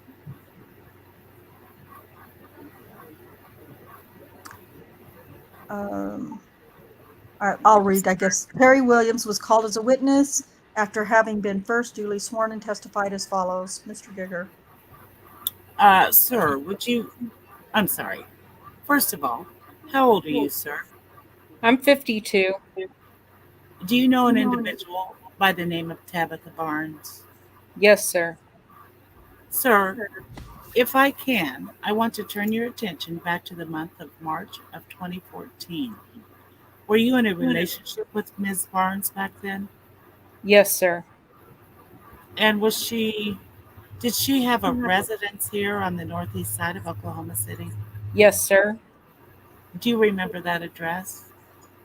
I think it's 15. I mean, no, I can't. 15. Let me ask it this way, sir. Was it on the corner of Jordan and 15th? Yes, yes, sir. Judge, I think I'm going to approach. May I approach, please? You may. Sir, I'm going to go ahead and mark this and let you identify it. I'm going to hand you State's Exhibit number 1. Is that a photograph of that house, sir? Yes, sir. And for a time, were you maybe not living there, but staying there from time to time, spending the night there, those type of things? Yeah, and occasionally just like a date. Okay, Like on the weekend or something. okay. So there were some days you were there, some days you weren't. Is that fair? Yes, sir. Is that an accurate picture, just the way that house appeared back around that time frame? Yes, sir. Offer states 1, Your Honor. No objection, Your Honor. States one is admitted without objection. Sir, if I can, I want to turn your attention just to the 25th day of March, 2014. And I believe you said it was during that time period that you actually were in a relationship with Ms. Barnes. Is that right? Yes, sir. Do you remember a day, sir, uh, whenever you were in the home and you were awoken by an Oklahoma City police officer? Yes, sir. Can you tell me a little bit about, well, just tell me what happened that day. Were you asleep in the house? There is so much leading. Yeah, I was. I had got off of work and went over there and took me a nap. Next thing I know, somebody come waking me up out of my sleep. Where in that house were you? Were you, I I think I was in the back room. okay, one of the bedrooms? Yes, sir. Obviously, that photograph that I showed you doesn't show what the inside of the house looks like. When you go in the front door, do you go into the living room? Yes, sir. And then you have to go back into the back part of the house? Yes, sir. Sir, when you arrived at the house that day, do you remember if anyone else was home? No, I can't recall. Okay. Whenever you took your nap, is it your memory that you were basically in the house by yourself? And then you were in the house by yourself until you were awoken by someone? Yes, sir. Object to the formula as leading, Your Honor. Sustained. I finally said that. Were you there alone? Yeah, I think. Well, if I might recall, I was. Okay. When you went into the house, sir, do you know whether or not you actually shut the front door and was it closed or did you leave the door open? It was closed. You're certain of that? Yes, sir. Um, we're supposed to believe everything this convicted sex offender testifies to. I'm not willing to do that, Rhonda Neither am I. says. And don't ask him. Don't ask him if he was the only one there. I mean, was Tabitha Barnes there when he went to sleep? I mean, Yeah, or don't imply that you were there alone, which is what he's doing. because, maybe they were there at the same time and she left and left the door open. Right. Maybe, yeah. But I'm not willing to believe him either. Yeah. Okay, you went to the one of the bedrooms and you went to sleep. And then tell me exactly how you were awoken out of your sleep. What happened? I was just laying down and I felt somebody grabbing me, touching me, and telling me to come outside. I'm going, ran my name. Was it a police officer? And that's leading, according to Yes, Ron. sir. Was he wearing a uniform? Yes, sir. As soon as you were awoke, were you able to recognize that it was an Oklahoma City police officer? Yes, sir. But when this officer is in the house and he tells you to come outside, did you comply with what he wanted? Yes, sir. Okay. What else did he say to you, if anything? He just told me that he just told me that he just ran my name and said that every time he see me and my homeboy was together. I mean, this is different. He told me that every time he see me, he was going to harass me. What is he talking about? I believe the incident when his friend was with him was after this night. That's true. Yeah. Sorry, some of these are just my thoughts at the time. I should be reading those parts, I guess. Well, you Okay, can. that's a good idea. Okay, Yeah, I'll read the call out. thoughts. Yeah. Yes. We're thinking it, Okay. Rhonda, so it's fine. Yeah. Yeah, Okay. I know. Did he ask any information about illegal activity or drugs or anything that day? I'm not, can't recall, sir. Okay, but do you remember him on this occasion talking about if he saw you again, he might arrest you? Yeah, that was the second time. He's getting his stories mixed up. Okay, well, uh, we'll get there in a second. I just want to keep talking about the day that he woke you up, if you can, okay? Yeah. Do you remember anything that he asked you other than what you've told me on that day that he woke you up and took you back out of the house? No, I can't recall, sir. Uh, I'm not going to being real. Do you Whatever. recall if he ever asked you anything about anybody else who lived there, including Miss Barnes? No, sir, I can't recall. Okay. Did you say anything to him, Mr. Williams? Did you ask him, why are you in the house? Anything like that?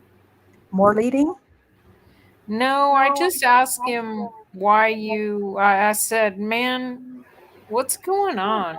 He said, well, you just come outside. I'm going, you know what? I'm saying run your name. He put me in the police car and ran my name and that was it. Had you given him permission to come into the house? That's a dumbass question. Yeah. Yeah. Like, dude, you He just was sleeping. established he's asleep. Yeah. Yes, sir. Okay. Are you aware of anyone? Have you ever heard anybody else give him permission to come into the house? No, sir. All right. After he ran your name, what happened after that? He just let me go. Okay. Did anybody else come home during that time frame, or did you just was that just the end of it? I think that was the end of it, I'm thinking. Do you recall if he asked about if anyone else was home or if anybody else was there? No, sir, I can't recall. Sir, do you know if that house is in Oklahoma County? Oklahoma City. You know it's in Oklahoma City? Yes, yeah, yes, sir. Okay. The police officer that woke you up that day, do you recognize him as being anyone in the courtroom today? Do you see him in the courtroom? Yes, sir. Okay. Can you tell me where he's sitting and what he's wearing, please? He's sitting right there with the pad and pencil with a suit on with the tie. There is three men at this table. There is one that's closer to me, one closer to the judge, one's in the middle. To the judge.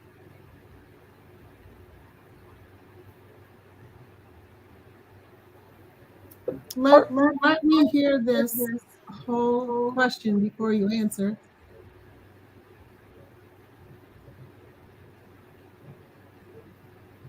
Oh, I'm sorry. That's okay. So that will help me understand what you're trying to say. Okay. I think you anticipated my question. Is he closer to me or closer to the judge or in the middle? Closer to the judge. Ask the record reflect the identification of the defendant, Your Honor, please. Record will reflect that the witness has pointed out Daniel J. Holtzclaw as the man who entered the home in which he was located on March 25th, 2014. Sir, do you remember talking about this incident when a police detective came and asked you some questions about it? Do you remember that? Yes, sir. Do you remember that detective's name? No, sir. Man or woman? It was a man. Okay. Back then, did you give him some details about what you could remember about what happened that day? Yes, sir. Was your memory better then whenever you were talking to that police officer? A little bit. A little bit? Yeah. Okay, pass the witness, Your Honor. Cross-examined. Are we going to break before I start? Do you need a break? No, I don't. Oh, no, you're good. Okay, here we go. Line 15. Mr. Williams, I believe you testified on direct examination that this event where you were woken up by the Oklahoma City police officer happened in March of 2014. Yeah, I guess so. If that's the date. So this guy is definitely not sure of what he's supposed to be saying. I'm just asking you, do you recall? Yes, sir. And would it be a fair statement to say that you didn't ever approach any police officers and tell them about this? No, sir. Actually, a detective came to see you, and that's when you told them about this, correct? Yes, sir. And that would have been in August of 2014. Is that correct? Yes, sir.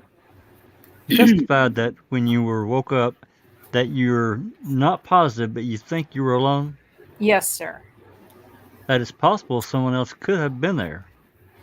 It's possible, but I can't, like I say, I can't recall. So, in other words, you just really don't know. Yes, sir. Okay. And what this officer did, he took you outside, ran you for warrants, Yes, sir. and he told you that he was going to harass you every time he saw you? Yes, sir. Okay. And did you report that to anyone in law enforcement? There was an officer threatening to harass you? No, sir. Okay. But you'd agree with me that in March of 2014, your girlfriend was Tabitha Barnes. Yes, sir. Okay. And that's the house we're talking about where you were staying. Yes, sir.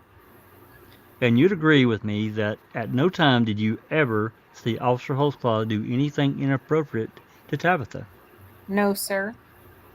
And you'd also agree with me that during that entire time that you were dating Tabitha and living in her house, she never told you that Officer Holtzclaw did anything sexually inappropriate to her. Yes, she did. Okay. Do you recall being interviewed by detectives in August of 2014? Yes, sir.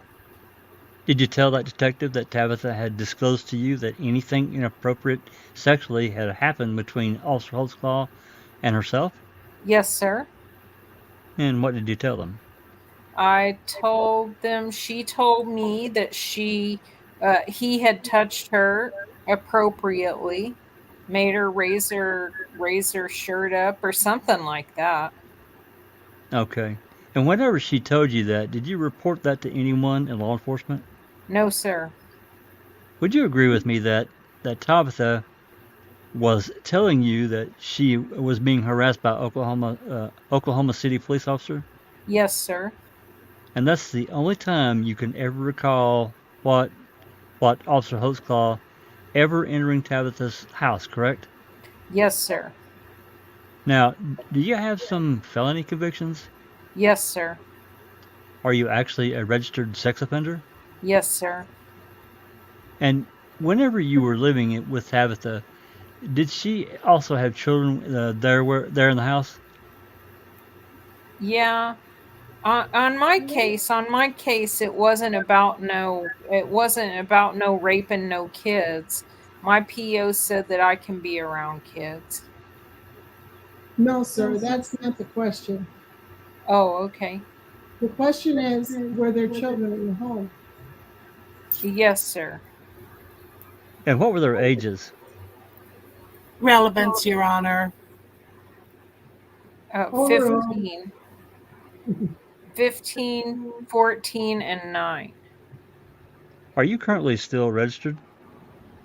Yes, sir. Pass the witness. redirect. Thank you, Judge. Mr. Williams, a few things about Mr. Adams asking about this officer harassing you. I believe he asked and you answered that the officer did say he would harass you in the future if he saw you. Yes, sir. Did that happen? Yeah, it did. Tell me about that.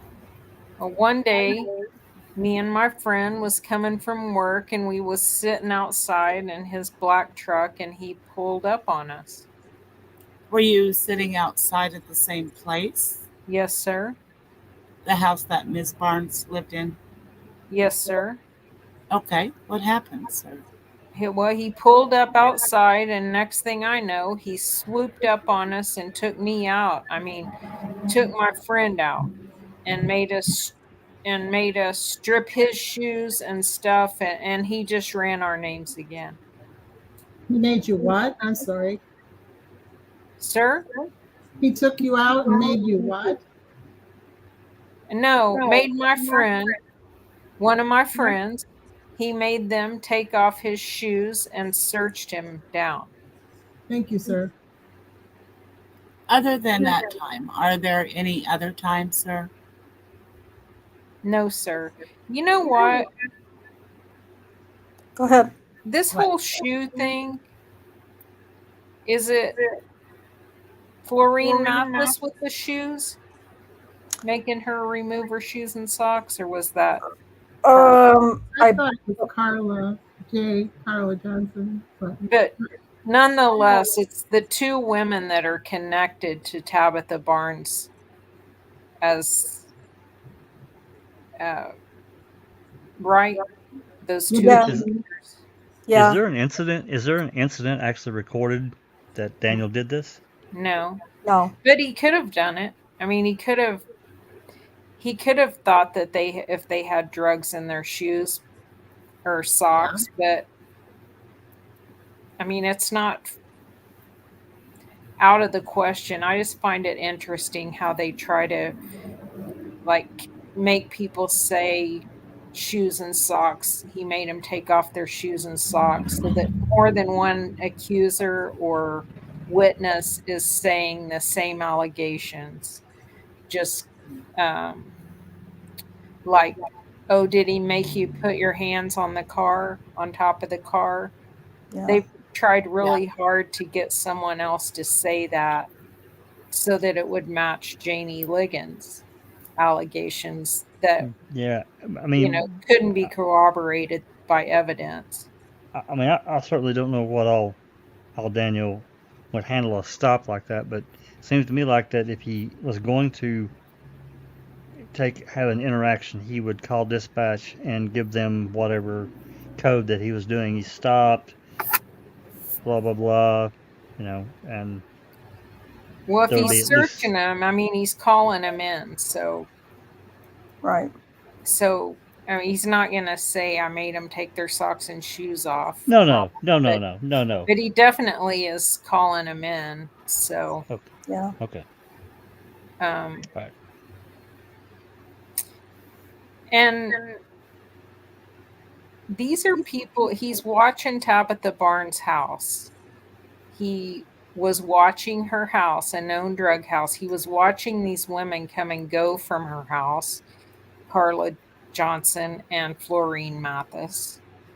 And it was one of those two that was the shoes and socks incident. So I could see him thinking maybe they had something in their socks Sure. as a Yeah. last resort. But anyway, I just thought that was interesting. I've not heard the shoes and socks thing except for that one accuser.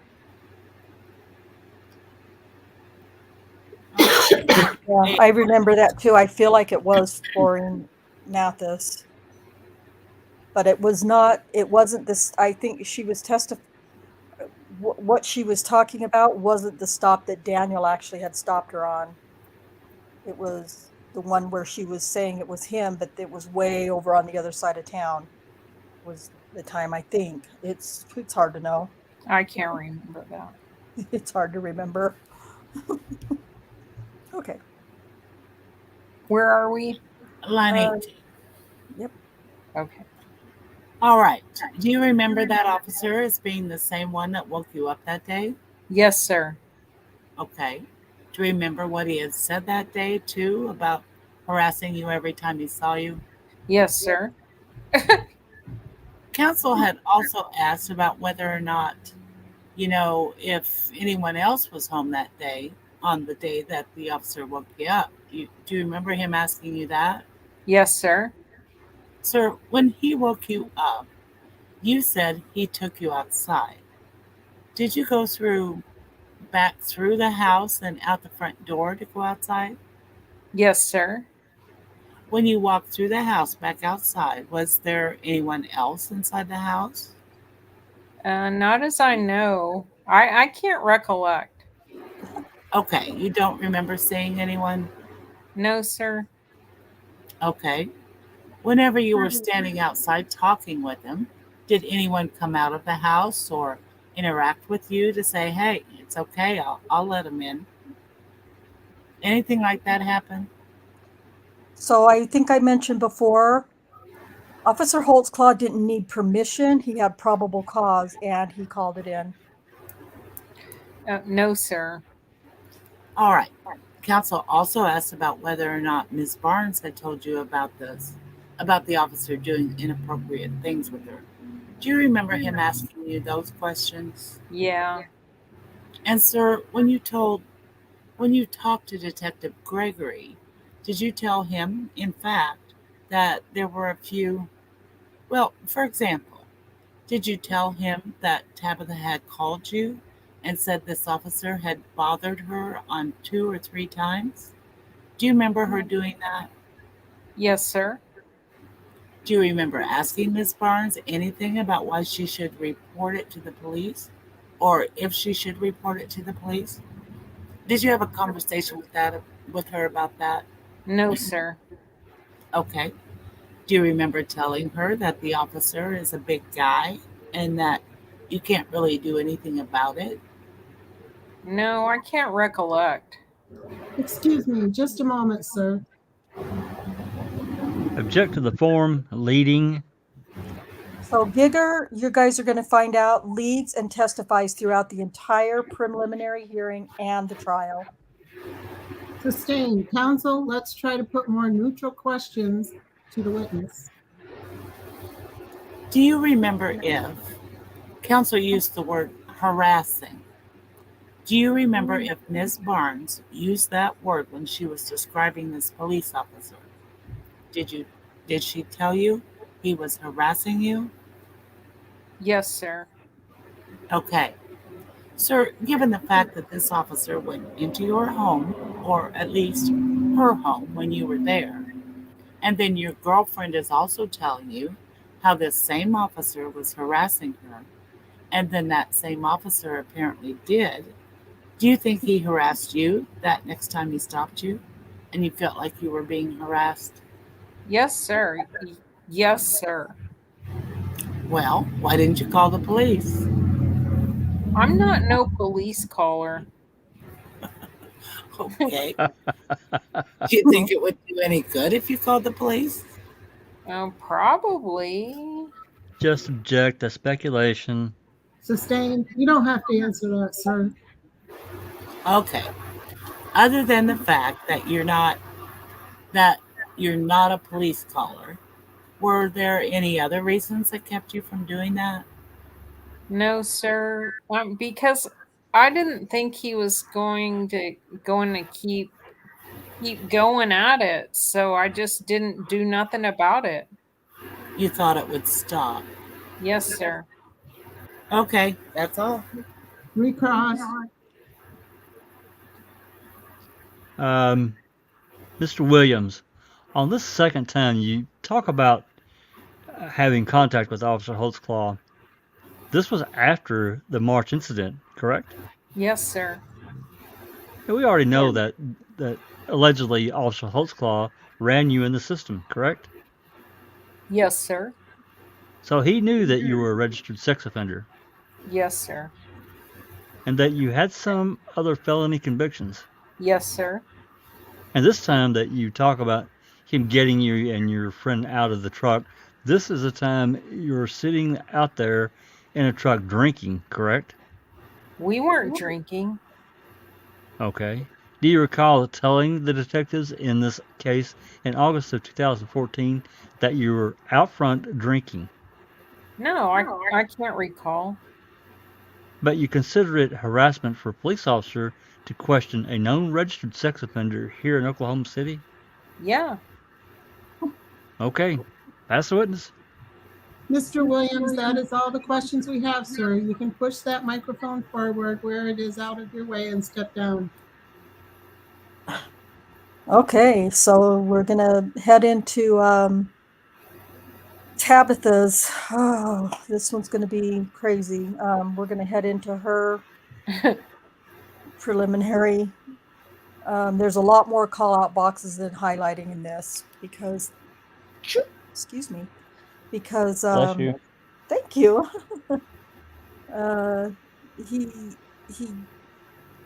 it's just hard to keep track of her, and you're going to see Jigger doing a lot to try to keep her on track and keep her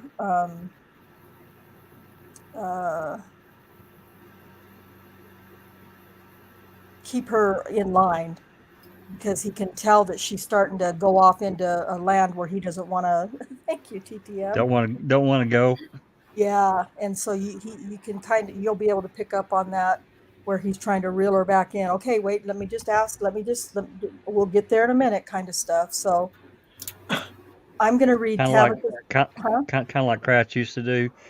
People would be Yes. talking. He'd be like, "All right, I'm gonna stop you right there. Let me stop you right there." Yep. Because he don't want to talk. Exactly. He don't want to talk about that shit. He don't want more coming out of their mouth. Yep. Yep. Yeah, it's definitely a lot like Kratz.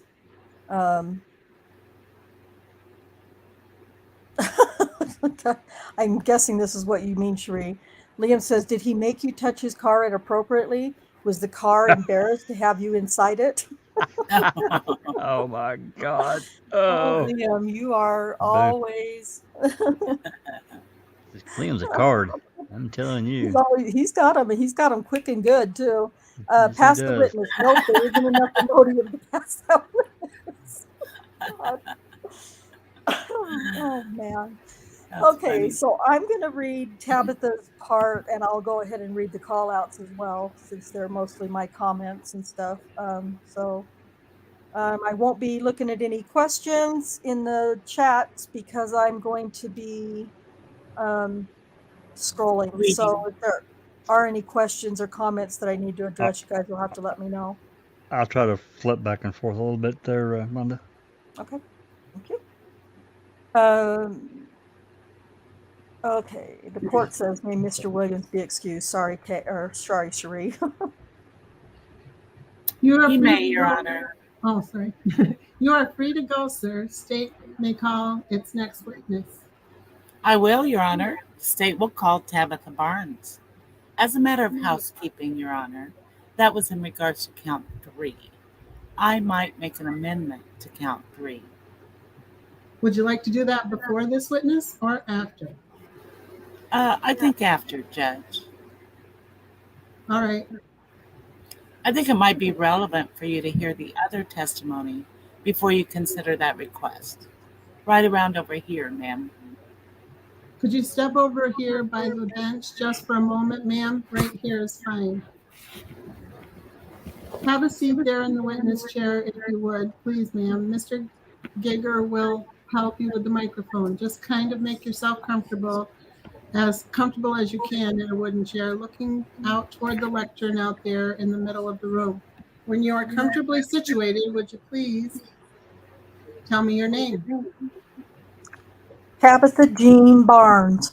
Was that Jean? Jean. Thank you, ma'am. Mr. Giger, you may inquire. Go ahead. Ms. Barnes, if I can, I would like to turn your attention back to last winter sometime around February of 2014. Do you remember that time period? Yes. You'll recall that Tabitha Barnes was very clear during her recorded interview with Detective Gregory that the first incident was March 4th. The man who just testified, do you know that gentleman who walked out of the courtroom? Yes, Okay. How do you know him? that is my associate boyfriend. What is an associate That's boyfriend? a new one to me. Okay, I didn't put a call out on here because I figured we could just address this. Um, as we go through different transcripts in this case from different accusers, they don't have a friend and they don't have a boyfriend or a husband. They're all associates.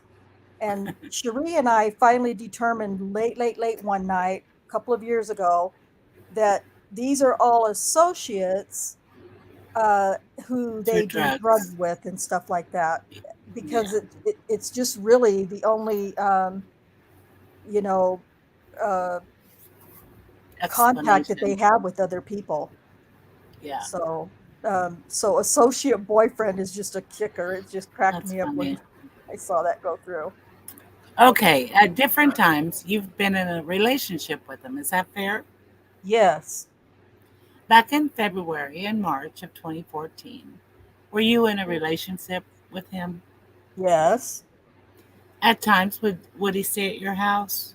yes, Did you also have some children who lived at that house with you back during that time period? yes. All right. And specifically, I'd like to turn your attention, first of all, to the month of February of 2014. And do you remember an event that happened on the 27th day of February where you and a friend of yours were approached by a police officer? Yes. Tell the judge a little bit about how you came in contact with that police officer on that day, ma'am, please, or that evening. That night, the day of that night, we were in the car. It was cold outside. I was letting the car warm up. Two police officer cars had rolled by Northeast 15th. Uh, during his investigation, Brian Bates said this did not happen. I guess they made the block. As they made the block, they came on Northeast 15th and Jordan. Is that where you lived? Yes, 1530 Northeast 15th and Jordan. You said there were two police cars, is that right? Two cars, yes. Approach judge. Yes, Ma'am, I'm just going to show you this picture again. Is this the house on 15th and Jordan? States exhibit number 1. Yes. All right. Now, were you in a car or were you walking that when you came in contact with him? I was in the car. Okay. And were you driving or were you a passenger? I was in the passenger, in the driver's seat. Was there anyone else with you? Yes. Who was with you, ma'am? Angela Cooper, Zion Barnes, and Ariana Barnes. She was not in the car. Okay. Ariana and Zion are your daughters? I got, yes. And Angela Cooper, who's she? Angela Cooper is a mutual friend. Mutual between who? Mutual to who? Right, exactly. She I meant to think say she meant to say associate. associate. Yeah. All right. So when you pull up, do you go to your house there? We hadn't even pulled off. Okay. Tell me what happened. Well, we was just sitting, letting the car warm up to go to the store, and a police car approached us. I pulled the car in the driveway when he got behind me. She wasn't driving. The other one, Daniel pulled in front of the driveway to block her car in. The other one pulled in front of the house and where my car allegedly was. I don't know what she put allegedly for. Oh God. The other police car stayed behind where it was. When I looked out the rear view mirror, pulled in the driveway, and they told us to come here. Did the officers get out of their car? Did they approach you? Yes. One officer or two officers? To Okay. When they approached, what did they do? What did they tell you to do? get out the car, and we done that. Me and Angela Cooper. Angela Cooper was asked to come with one officer. I was asked to go with another officer. Okay. As I understand the way you've described it, one officer was parked in front of the other officer. Is that right? They were kind of one in front of the other. Yes, not like behind each other directly, like a couple of inches Okay. But Okay. which did you go in the car with the officer that had parked behind or in front? behind. All right. Did Miss Cooper go with the other officer? Yes, Okay. Was she actually put in that police car? Did you see that happen? yes. What? What She went happened to in the you? one behind? So Yeah, Venegas pulls up and pulls in front of Daniel? no, she's stupid. Okay. Well, all right. And what happened to you? Did you get into the car? Were you directed to the car or were you directed somewhere else? I was directed in the police car. Okay. After a while, did you see Miss Cooper get out of the car? Yes, Okay. Tell about how long went on before that happened. about 5 or 10 minutes. She went on in. I was still in the back seat of another officer's car. Okay. During that 5 or 10 minutes, do you know where your children had gone? I'm looking at them. They was in the house. They had gone back into the house. Uh huh. Okay. Did the officers know that, or do you know if they knew that? They seen them go in the house. Okay. They didn't stop them or anything like that. No, not at that time. During that 5 or 10 minutes that Miss Cooper was in the other police car, was there anyone in the car that you were in with you? An officer. Okay. What was going on during that 5 or 10 minutes? At the beginning, he was running my name, and I admitted to him that I had Oklahoma City tickets. Ma'am, you've been run by police officers before. Fair enough. Plenty of times. Okay, kind of knew the routine. Yes. Okay. Anything else happened during that first 5 or 10 minutes while Miss Cooper was still in the car, other than him running your name? No. Okay. At some point, did you see Miss Cooper get out of that car? Yes. And where did she go? Inside of my home. Okay. What did that other police officer do? He drove off. Okay, so now it's just you and the other officer outside, and everyone else is in your house. Yeah. What time of day is it? It's nighttime. Could have been about 11:30, almost 12 o'clock. We know what time it Okay. was. Why were you going to the store so late with your kids? Because it's at 12 o'clock, your food stamps roll over. and we was going to see if they was on there to get ice cream. So you had to wait until midnight for the date to change so that your food stamps would be good? Yeah. Okay. After Miss Cooper goes into the house and the other officer drives off, what happens in the police car? What's going on with you and the other officer? He's talking about my warrants, like, yeah, I know I got them. He asked me, did I have drugs on me? Like, no, I don't have drugs on me. At the time, I just had like a t shirt on or something. He told me I wasn't going to jail. He spoke to me and told me I wasn't going to jail. Did I have any drugs under my shirt? And I said no. He asked me, could he see? So I lifted my shirt up and let him see. Okay. Why'd you do that? Because I knew if I didn't, I was going to jail. Sorry. Okay. Wow. Okay. Well, tell me how you knew that. Help me understand why your brain went to do that. What the How my hell? brain went to do that, because I've been in the streets a very long time and I know things. It naturally comes. First of all, when you're getting, if they go in to search you, a woman should be there to search you. Why would a man be asking what's under my shirt and could he see what's under my shirt? Okay. Let me stop you there for a second. You told me a little while ago that had contact with police many, many times. Is that right?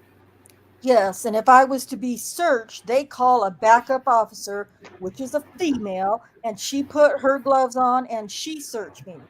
I used to sell drugs. Ma'am, Uh, let's try to answer just the question he's asking. So I know it. okay. On this night, did you say something about, hey, why don't you get a female then, or something like that? No, I didn't. You just went ahead and pulled your shirt up? Yes, And the reason you told me for that is you knew if you didn't, you were going to go to jail. I was going to jail. But wait a minute. Just a moment ago, she testified that he told you you weren't going to jail. It was something about it that told that to you. Yeah, because he kept telling me, you got these warrants, you got these warrants. When are you going to take care of them? You're in the back seat when you do this. Yes. Where is he? He's got the door open and he's standing over the door and I'm in the back seat of the police car. Okay. Are your feet inside the car or are your feet outside the car? In the inside. So he's standing beside you with the door open. Yeah, inside of the door, the back door. Okay. So like if a back door open, he's He's just right there. just standing there. So if Detective Gregory was in the car, I don't know which side it on, but basically, sorry. Starting to talk like her. Lord have mercy. So if Detective Gregory was in the car, I don't know which side it on, but basically standing right here beside you. You're in the car. He's standing outside it, like I am right here. Right. So you pulled your shirt up, and then what happened at that point? He looked at them, at my breasts. Okay. Did he touch you?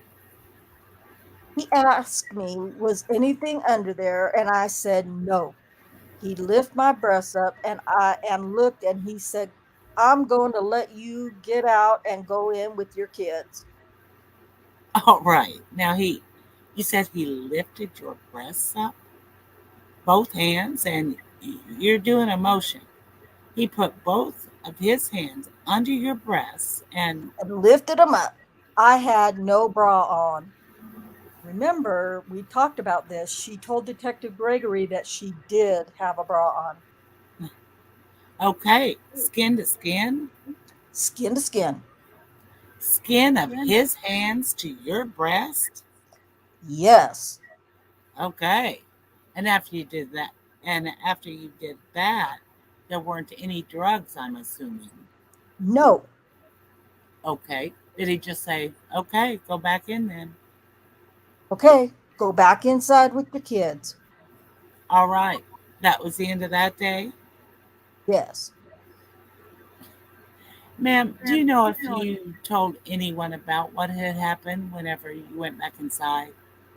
Yes, I did. Who'd you tell? What did you say? I told Angela Cooper, Zion Barnes, and Ariana Barnes to come to the back. They all, in their interviews and their police with Detective Gregory, all of them said that she didn't tell them. She argued with the kids, went to her room, slammed the door shut, and went to bed, is what they all said. Wow. So now they're Yeah. changing their story.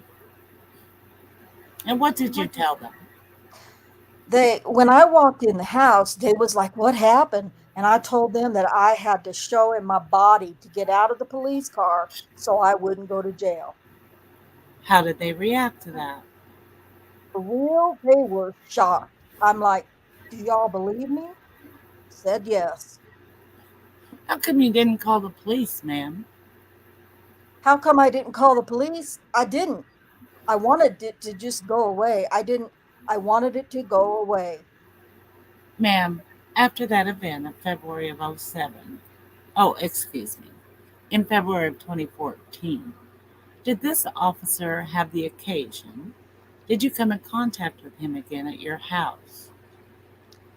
Okay, so I just have to warn you, as confusing as this has already been, things are going to get very twisty now. Even though they've cleaned up her accusation, it's still twisted and doesn't fit the police report. Yes, sir. Okay. The man that you told me a few moments ago testified as a boyfriend of yours. Do you remember something happening a day that he was there? Yes, yes, Okay. If I turn your attention to the 25th day of March of 2014, about about a month after the first contact, something happened with the same police officer on that day whenever Mr. Williams was around. yes. Tell the judge about that day. Where had you been and how did you come up on that situation? I wasn't even at home at the time. I pulled up to the incident. I pulled on, he was in the front of the driveway with his car. Okay, who is he? Officer, The officer was same? Okay. same officer, lights was on. He was in front of the driveway. I pulled on the side of the house. May I approach again, Judge? Yes, sir. And so, if I understand right, in this photograph, there is a red car that appears to be in the driveway of your house. Yes. Is that where his car was that day? No. Okay. Where was his car? By the trash can. Down further toward the street? Uh-huh. Okay. And then you pulled up, and where did you pull up? On the side of the house. On the Jordan side of the street? Yes. All right. So when you pull up, is the officer inside the house or outside the house? He on the porch. And when I walked up, he seen me. He said, "Tabitha, come here." Was Mr. Williams inside or not? Yes, he was. Where was he when you pulled up? In the room. When I went in, he was still in the room. Mr. Williams was there? Uh-huh. Okay. Was that a yes or a no? Yes. Thank you. Do you know if anyone else was home was anyone else with you when you came home? Yes. Okay. Who was with you when you drove up and saw the officer there? Ariana Barnes and Marcus Barnes. Okay. Other than Mr. Williams inside the house, was there anyone else there that you haven't told me about? It was a guy on where I parked at, laying in my yard. That's actually what I thought was going on. Don't know who he was. Okay. And I looked at him when he told me to come here. The officer told me to come here. If I understand what you're telling me, was this man black or white that was laying in your yard? He was black. Have you ever seen that guy before? Never in my life. Do you know who he was? No. Okay, so there's a guy in your yard, but the officer sits up on your porch? Yes. Okay. What happened to the guy in your yard after you came home and the officer had said, Tabitha, come here? Did you see what happened with that guy? He was still laying there. Just laying there? Uh-huh. Okay. Had you ever given that guy permission to be in your house? No. As far as as far as you know, had that guy ever been in your house? No. And that guy wasn't in your house on this day when he was in your yard? Yeah. Yes. Okay. Other than that unidentified male that just happened to be laying in your yard, was there anybody else in your house that you haven't told me about? No. Just Terry Williams. All right. So Mr. Williams is in the house. This officer says, Tabitha, come up here. And did you do what he said? Yes.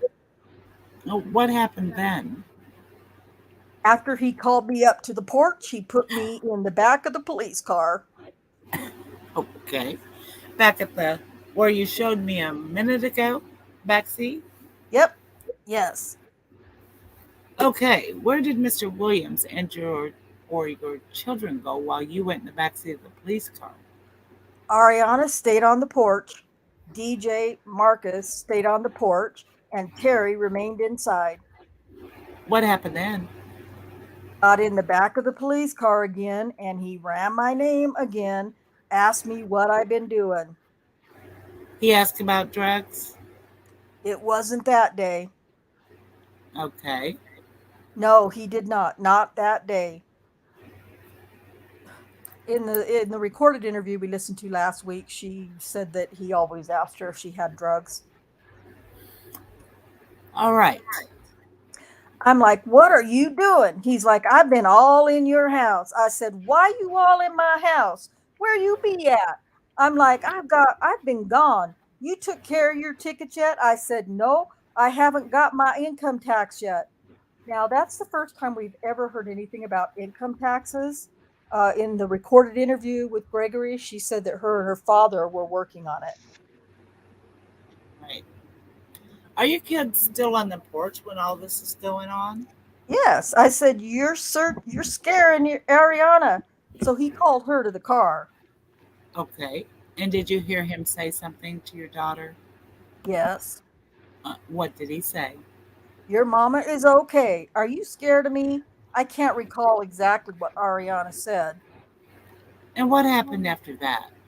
He said, your mother is okay. You can go inside the house. Did she go in the house? Yeah. So at this point, is it just you in the car with the police officer and the rest of your people are inside the house? The rest of your people? What the hell? Yes. Okay, what happens then, ma'am? We did a little chatting. I can't recall each word for word. I just think that did a little chatting sounded really casual and bizarre. Yeah. At this point, you had given this officer a nickname. Oh, God. Yes. What was the name that you called him whenever you were talking either to your friends or someone else? How did you refer to him? We all know him by Spike. Why did you call him Spike? Because when he knocked on my door and came in my house, he always took the moose and had his hair up on spikes up here at the front. Now, What? I want to know, I think there should have been an objection. Relevance. Relevance, Yeah. speculation. She couldn't know if or what him or any other officer had moose in his hair, but she was very specific. He always took the moose and had his hair up. Okay, Oh my whatever. God. Whatever, What? weirdo. Okay, so you're in the And car. that's how we identified him. You're in the car and you're talking back and forth about what? I don't even know what me and him was talking about. I was just ready to get it over with. Okay. Why do you say that? Get ready to get what over with? What I had to do to get out that police car and go in with my babies. What did you have to do, ma'am? Expose myself. How did you know you had to do that? Oh God, this is so ridiculous. A Okay. woman's instinct. I knew that I had to get out. I didn't have any money to pay my tickets, and I knew that Go ahead. what I had to do with him to get out of the car. Back in the February event, ma'am, you told me that he kept asking you if you had anything underneath your clothing or things like that. Did he have the similar type of questions on this event? Same questions. But remember, just a few minutes ago, she testified that he didn't ask her about drugs, so the questions wouldn't have been the same. Is that why you knew what you had to do? Yes. What was he asking you? You got dope on you? No. You got dope? That's when he asked me, did I have drugs in my pants? Just a few Jesus minutes ago, Christ. you She just checked. testified he didn't ask you that question. She just said that he didn't ask it. You didn't talk about that day. Yep, that's right. Well, let's talk about them. As he's asking you about the dough, did you do what he did you do what you did the first time with your shirt? Did you expose your breast to him again? He asked me, did I have anything under my shirt? He didn't touch me then at all. Okay, but did you lift your shirt up? Yes, I did. Okay. When was he where was this? Where was he when this occurred? Was he standing beside you like that again, or was he somewhere else? Same way, like he was getting ready to, when you're getting ready to let somebody out the car, he was just standing there. Okay, so you pulled your shirt up again so that he would let you go. Yes, and my pants. Okay, well, tell me about the pants. Oh my What did God. he ask you about the pants? He pointed and he said, you have drugs in there? And I said, no. Do you remember ever saying anything to him about the heat and DHS and those types of things about when he was asking you about dope? Talk about leading. Yeah, definitely leading. And she had said she had mentioned that in her police report about the heat being off. And yeah, anyway, so yeah, Still, but yeah, this is big so time leading. leading there. Huge. Yeah, my gas was off one of the two times that he approached me. Okay.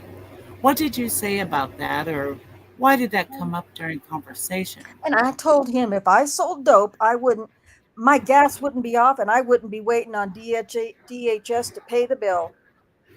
Do you remember telling him that? Yeah. Did that satisfy him that, okay, well, that makes sense? Or did he keep asking about dope? No, because every time he approached me, he said something according to drugs. Whatever. Okay. This is why I said that things were going to get really twisty and bizarre Uh, because it's just yeah. one lie after another. The day he was asking about your pants, that was the same day that Mr. Williams was there at the house, is that right? Same day, the $20 bill was in the back seat of the police car. We're going to get there in a minute, okay? Tell me what kind of pants you had on, please. Like these leggings, tights, Kind of tight pants? leggings. We call them leggings. Yeah, stretchy, where they're up against your skin. Yeah, just stretchy. Okay. Do you have on panties? No, Did you show him your chest before he The thing about your pants came up, or what was the order of the two? I showed him when he asked me, did I have anything under my shirt again? No. Lifted up my shirt and he said, what about down there? I said, no. And he stood, all right. All right. Did it myself. Oh, pulled my pants. Okay, and you're doing a motion. So you pulled your pants out so he could see? Yeah. Okay. Did he look? Yes, he looked. Okay. Did he say anything or did you say anything during that? He looked and said, okay, don't touch my 20 in the back seat. What the hell? Okay. Let's talk about that. So you just did that, and that was then. Did you then put your pants back, or they were back where they were supposed to go to? Yep, I put them up. God. Oh my God. Yeah. Did he touch you that day, or just look down your pants? Did not touch me. Okay. Now then, he says, "Okay, don't touch my $20." Tell me about the $20. Where'd that come in? I said, what 20? He said, in the back. When he said, don't touch my 20, I said, what 20? And I was getting out, and I looked and it was in the back seat. Had you noticed it before? Uh-uh. I didn't notice until he brought it to my attention. Yeah, sure. Was it was it a $20 bill or was it 20 and some other A $20 bill. $20 bill? Okay. So he said, "Don't touch it." And what'd you say in response, or what was the conversation about that? When I got out, when I was getting out of the car, I turned and I looked at where I was sitting and to see if there was $20 there. And I said, "Why you got the 20 sitting there?" And he said, "That's how I set my people up. I left it at that and I went in the house with my babies." In her police interview, she told Detective Gregory that the officer said, "I have my reasons." He let you go then When I went in the house, Terry was telling me everything that happened about how the officer had come into the house? while he was asleep. Oh, I do want to say, so in the interview, in the recorded interview, she said she had a $20 in her bra. But here she testified earlier that she didn't have a bra on. So, risky. Just just can't keep the lie straight. Nope. Yeah. Okay, and he told you about those things? Yeah, he was like, yes, Okay, well, then let me ask Miss Barnes this. Was this upsetting to you to find all that out? yes. The officer had, I believe you told me the officer had acknowledged to you that he had gone into your house. Is that right? Yeah, he told me. Okay, while you were in the police car? Yeah. At the end of this event, once that police officer left, is there a reason you didn't call the police that day? No, it's not. I didn't call them. I didn't think anyone would believe the allegations I was making. Why didn't you think anybody would believe you, ma'am? To be honest, I don't like the police and I try to stay away from them as far as I can. Okay, after that day, was there another day that this same officer that you call Spike, did he come back over to your house another day that you remember? Yes, he came back. I was in the house. Okay, do you remember about how long after the other events that one was? He came in contact with Terry and a coworker. No, I just want to talk about the time he came in contact with you again. Okay, everybody, hold on to your gasps. With me, Yes, ma'am. it was in April. Okay, there is never any time during her police report interview, her recorded interview, anywhere in the police report, is there the month of April said in relation to her allegations. Where she popped off with this, it was in April bullshit. I don't know where that came from. She's piling on to cover more lies. Yeah, something. Okay. So, okay, sorry. Let me ask this. Do you remember on that day you were having a telephone conversation with your mother? With my mother, exactly. All right. And I don't need to talk a lot of details about that one, if you don't mind. I I just bet. want to know a little bit. Oh, boy. Did he come to your house and did you have a conversation with him? Yeah, What did he want? to come in. Or what did he say? What did What you are say? you doing? Wait, oh, wait, what? What Oh, did like, you say? oh, Yeah. what are you doing? I said, I'm on the phone with my mom. Ariana came to the front door. My brother was there, Danny Brown, and he stood on my porch, and I had my mother on speakerphone. Well, actually, I seen him coming, and he asked me, can I come in? I said, for what? He said, to search my house for drugs. Oh my God. So in her police report, she said that she was cooking dinner for her kids and called her mom when the officer knocked on the door so her mom could hear what was being said. And then in the police report, talking about stood on my porch, in the police report, in the recorded interview, she said the officer didn't know that her brother was there and that she didn't tell him. But at some point, that's gonna change as well. Sorry. As a matter of fact, I said, you were just here the other day in my house. No one told you to come in. You said you had been all through my house and you didn't find no anything looked like drugs. You had enough time to be in my house to search for everything you needed to search for. Why didn't you do it then?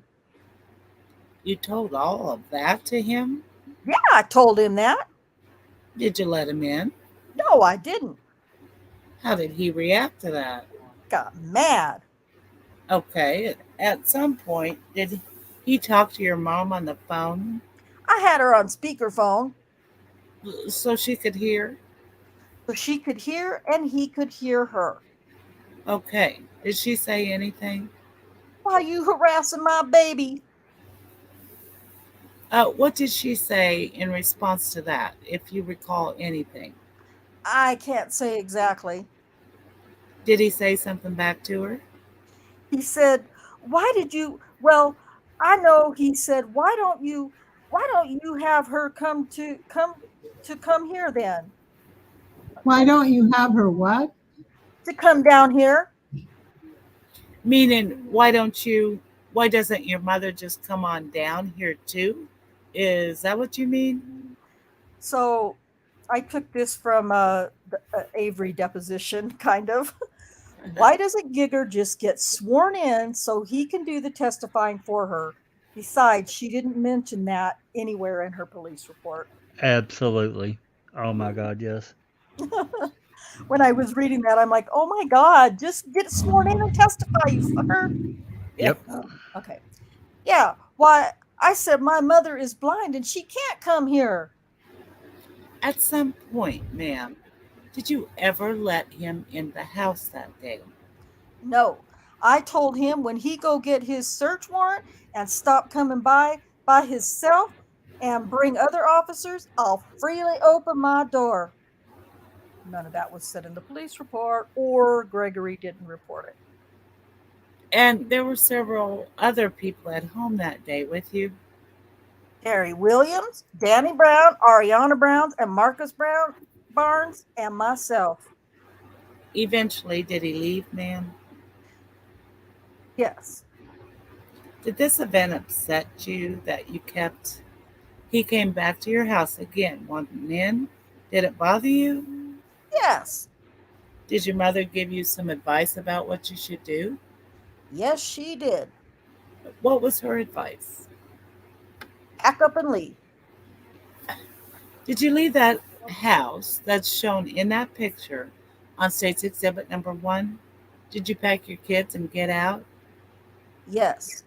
And if you remember in the police report, she told Detective Gregory in the recorded interview that she left on May 1st to go help her mom in Texas because she's blind. Right. So, Yep. Has that been financially a hardship for you to have to do all that? I was arguing, well, she was on all available state assistance, so I don't know how, other than maybe transportation costs, but whatever. Judge, I just object as relevance.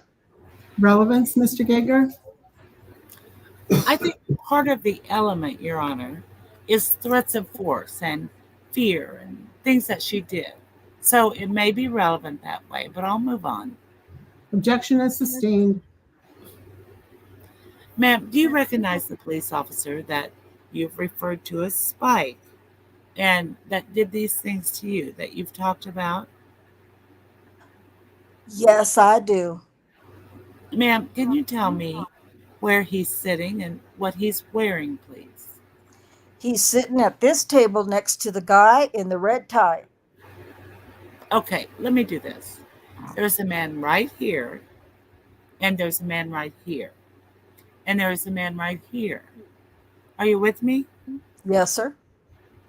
There is a man that's closer to me, a man that's closer to the judge, and a man that's in the middle. Which one is he? Him. Closer to the judge, in the middle, or closer to me? Closer to the judge. As the record reflect identification, Your Honor. Jesus Christ. Record will reflect that the witness has pointed out Daniel K. Holtzclaw as the person who placed her in his car on February 27th, 2014, and on March 25th, 2014. Thank you, Judge.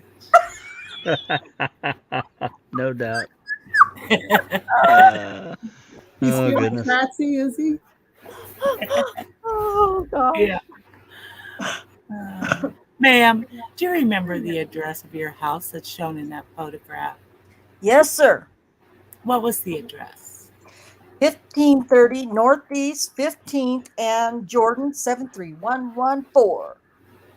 Do you know if that's in Oklahoma County, ma'am? Oklahoma, Spring Lake Division. I think that's an odd thing to say because Spring Lake Division is the division, the police division that Daniel patrolled in. So Yeah. it's just Probably heard it a million times. probably, I'm sure, but don't you I'm think sure that's she really got cut. weird? I think she was coached. Yeah, it just sounded weird. Okay. Spring Lake Division of Oklahoma City Police Department. Yes. You know that as well? Oh, you guys are gonna love this. Yes, because I did a little homework.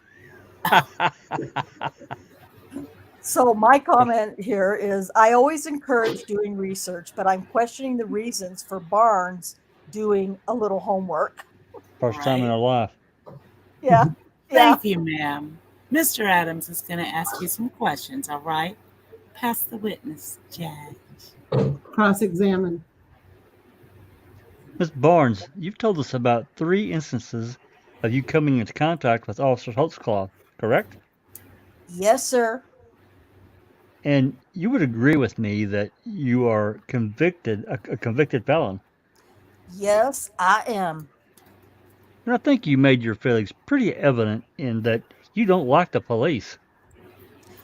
No, not that I don't like them. I just don't deal with them, period. I don't.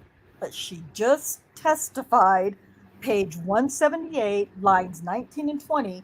She absolutely said, I don't like the police. You sure Now did. she's saying, not that I don't like them. Well, the first incident you talked about was approximately midnight of the 27th of February of 2014, correct? Repeat yourself. It was about midnight on February 27th of 2014. About 11:30. Okay. Yeah, And go ahead.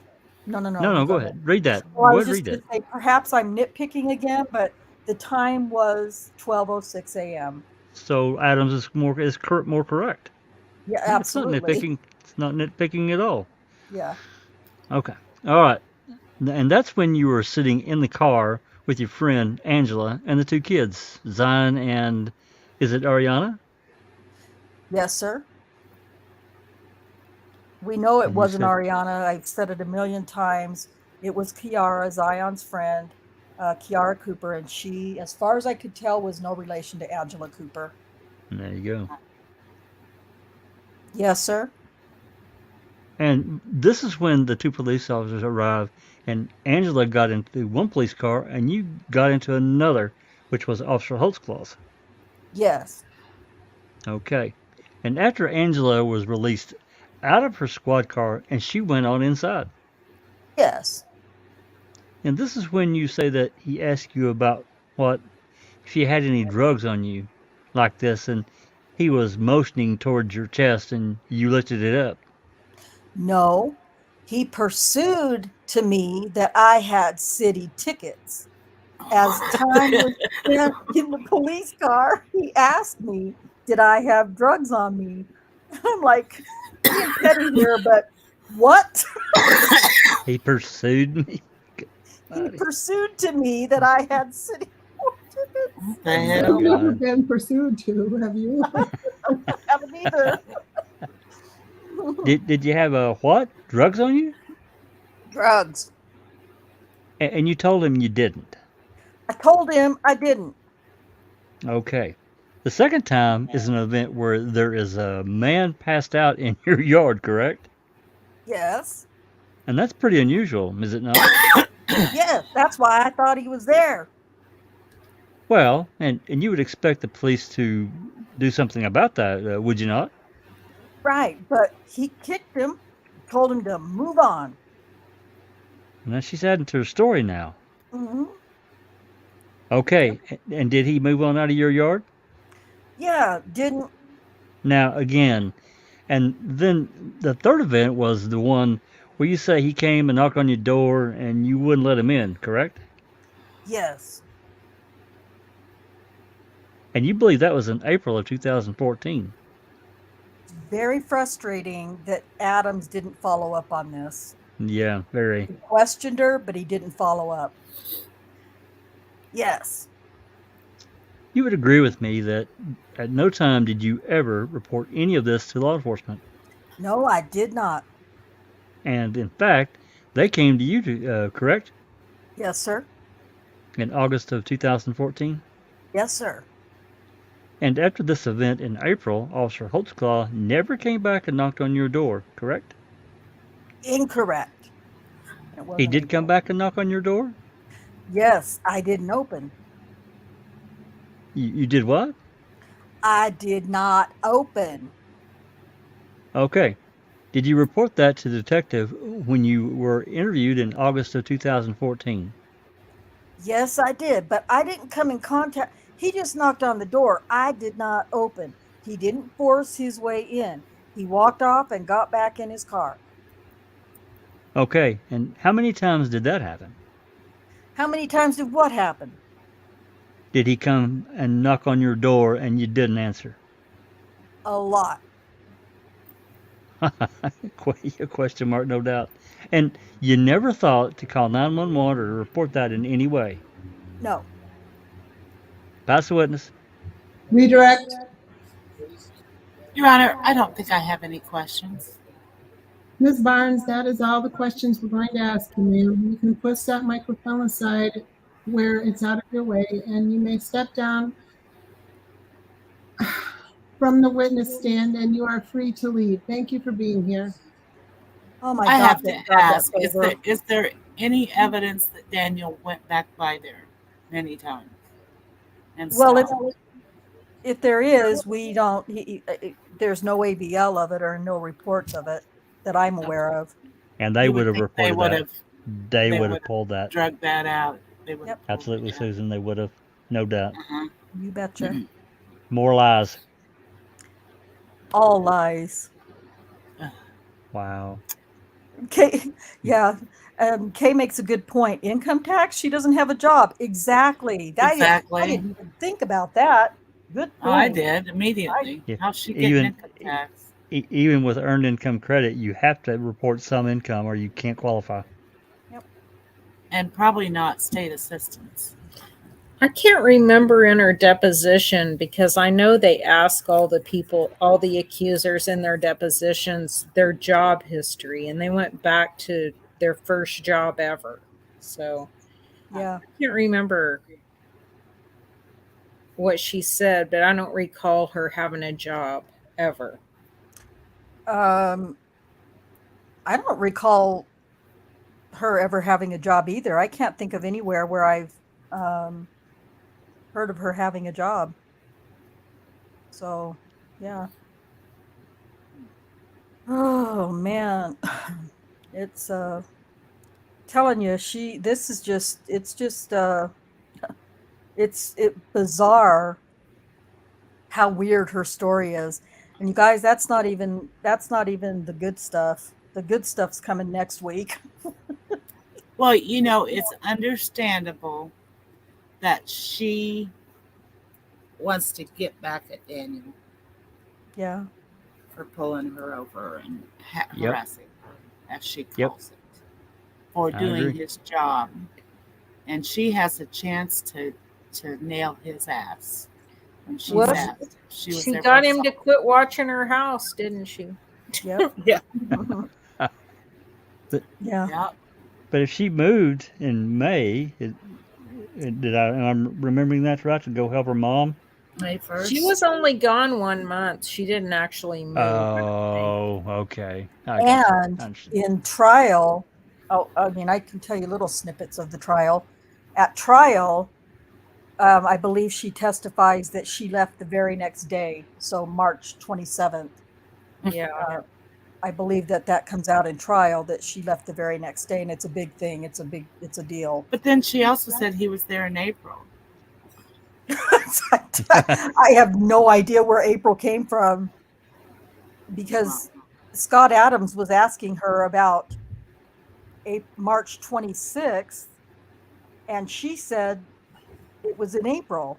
And I was like, when I saw that, I'm like, what? Where the Why fuck didn't did he April pursue come that? I just from? don't. I mean, I'm sure he was overwhelmed with all the bullshit, but he should have pursued that one because that was a direct lie. Yeah. Or there's another time that Another she, yeah, that she just didn't say somewhere else. I don't believe that because I don't believe any of it. And as I showed Right. you, that even though you couldn't see it, you know what I can do is I'm going to address a few comments I didn't get to see. Andrina says, WTF is an associate boyfriend. LOL. The more I hear, the more I'm convinced the American court system is whack, as they used to say in the 80s. Well, that's not an American court system thing. No. That's a dumb person, idiotic comment thing, in my opinion. But My associate boyfriend. my associate boyfriend. Liam says, well, parallel parking in the middle of the road wouldn't be smart. Yeah.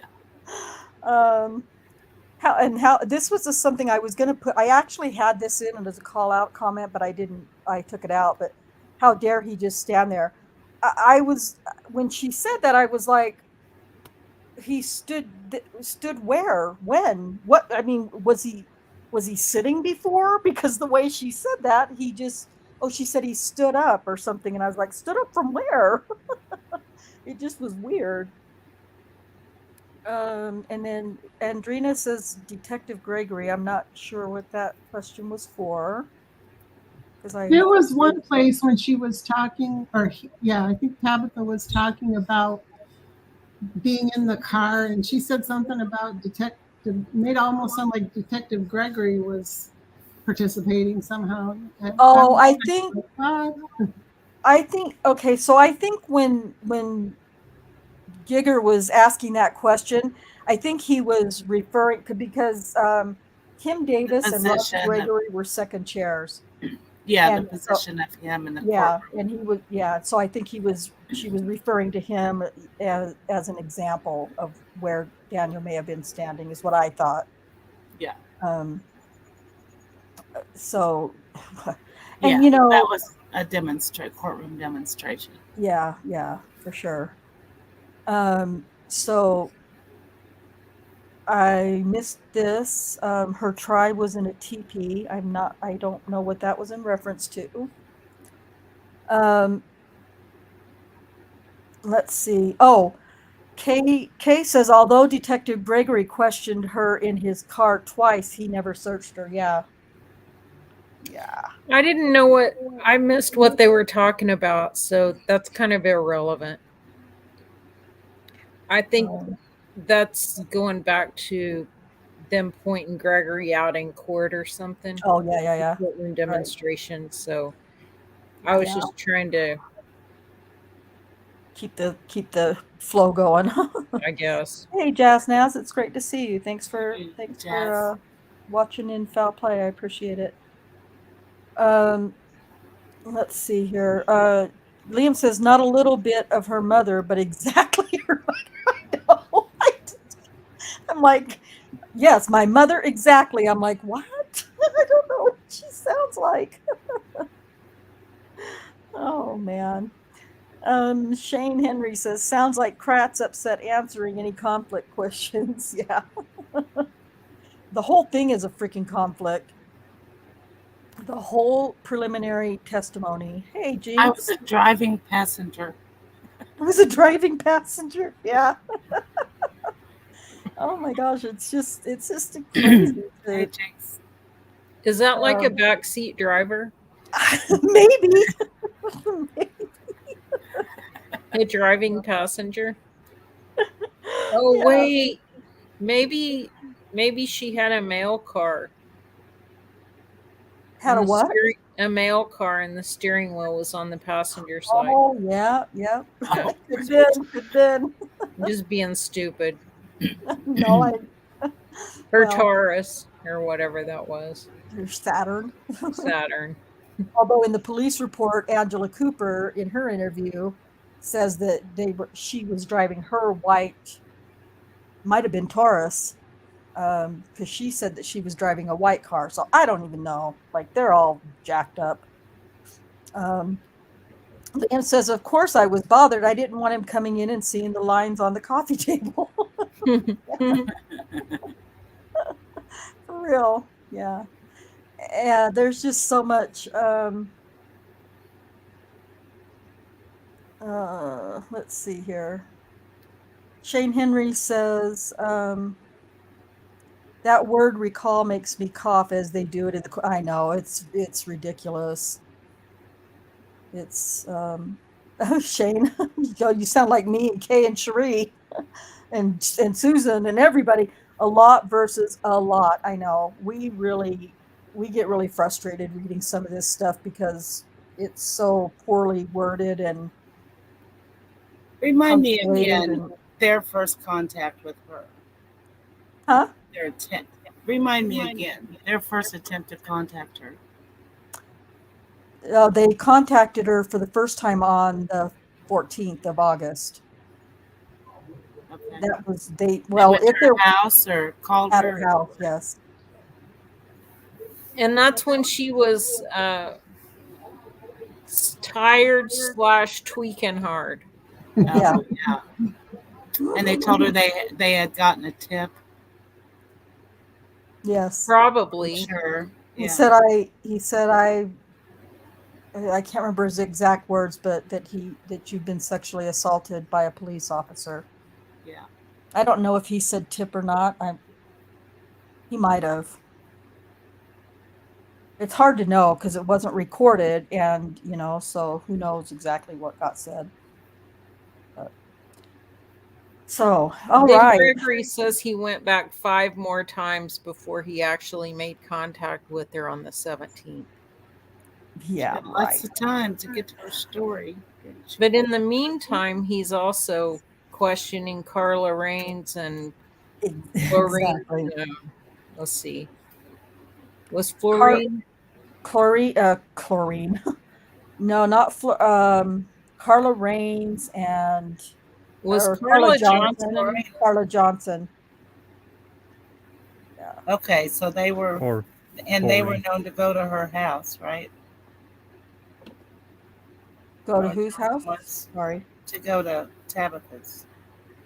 Yeah, they went to her house several times. Yeah. Yeah. But they pulled her out into the police car for questioning. They didn't actually ever go into her house. Right. Gregory probably didn't want to sit on her couch. Oh, I don't know. I don't. Or have to see that it was a drug house or something and Yeah. make her feel like he wasn't on her side. Or a sexual predator in there. Or... Yeah. Yeah. Yeah. It's just crazy, and oh boy. Um, like I said, the trial testimony is going to be even more compelling and exciting. There's going to be a couple of in-camera hearings during the trial. I think there's two, or is there three? I know there's two for sure, and those are going to be interesting. So hopefully, you're intrigued enough to come back for the good stuff next week, for the better stuff. With I don't think we'll be doing anything in the timeline. I think otherwise, because there's going to be quite a bit of transcript to get through, so we'll probably just go right straight um, to the transcript and get that started. Now, does her story change when she gets to court, when she gets the trial? Oh yes, oh yes, among other things. Yeah, it changes. Well, whatever you heard in the preliminary is pretty much going to be almost the opposite during trial. Not everything, but a lot of it. And there's going to be a lot more. Uh, I don't like to want to say this word, but there's going to be a lot more juicy information as well. So it's going to be good times. Yeah, not really the right word. So. Huh? Not really a good word there to use. Yeah, I know. I couldn't think of a different word. I'll just stay silent.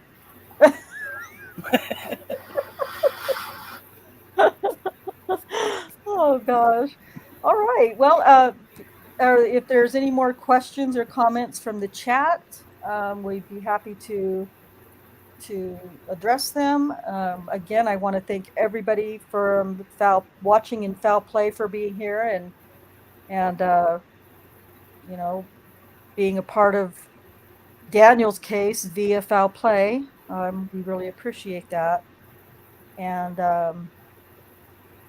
hopefully you've got a little bit more information, or hopefully we were able to untwist a little bit of her allegations And lies. and lies. Yeah, allegations, inconsistencies, lies. I mean, it's easy. It's one thing to say inconsistency, but when you can also pull out actual lies, when they're testifying under oath, it's just. And then when you listen to what's his face, Giger, twist everything and testify and lead and just get away with it, it's really frustrating. But Well, it sounds to me like that's what he's used to doing, and these judges just let him. yeah, and he got away with it. They're all on the same side between the DA's office and the judges. Yep. They were all sleeping in the same bed.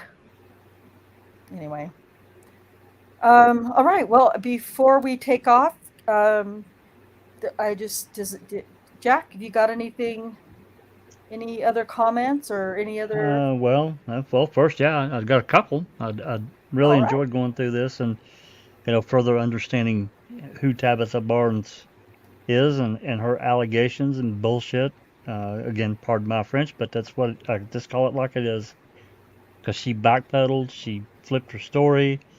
Giger let her do it, didn't call her on it. It's maddening. It's super frustrating for me.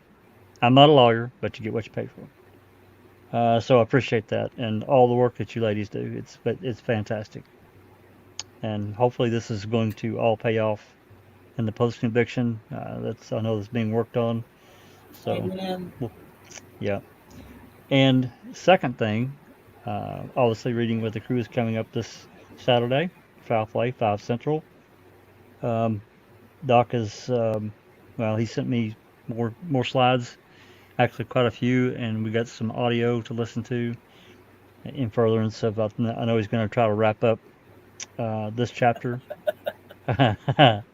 We're on part 14, so I'm I expect laughing at this is going. Liam.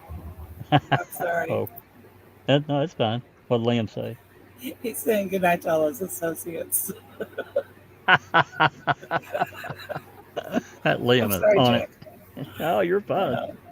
Yeah, And to all of his associates and the chat and their people. yeah, and their people. And then on Sunday, Yeah. we're going to.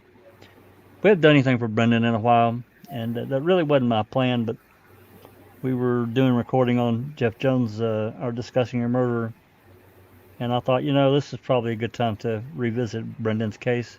So we're going to listen to the first oral arguments with Berg and Nyrider, and I'm not responsible for anyone breaking shit in their house over it. But I know what I listened to it last night, and I was mad as hell again. It makes me sick to So my stomach hearing I those know, judges' voices. yeah, And you. Well, I'll try to get you a bottle of Pepto or Maalox, whatever you need, and send it down to how you so about it's delivered how by about Sunday. tequila? Okay, Tequila. well we could, yeah, tequila, yeah, but that does make your clothes fall off, so there's that. So anyway, Oh, that's Liam. Sunday. That's Sunday at 5 Central. Might make your clothes fall off, Jack. It Yeah. might. Absolutely. And thank you, ladies. Thanks for all the support and being in the community and everything you do. Oh, thank you. And Liam says thank you to exactly all of us, just to exactly all of just Rhonda. Oh, you're absolutely welcome. TJ says there's going to be broken phones everywhere. Oh boy. Yeah. Thank you, Shane. We appreciate that. That's very kind. Okay, Cherie, what words would you like to share? Well, it's glad you're going through this. It's good to get a review because I'll never get her case straight because she doesn't have it straight, I guess. So it's all over the place. Good But point. thank you. Oh, thank you. Thank you. Susan, what would you like to add? Yeah, I feel like I'm finally starting to get a better grasp, maybe. There's so much. But yeah, you're kind of helping me straighten stuff out, I think. It's hard. It's If I really can hard. retain it. Yeah. Yeah.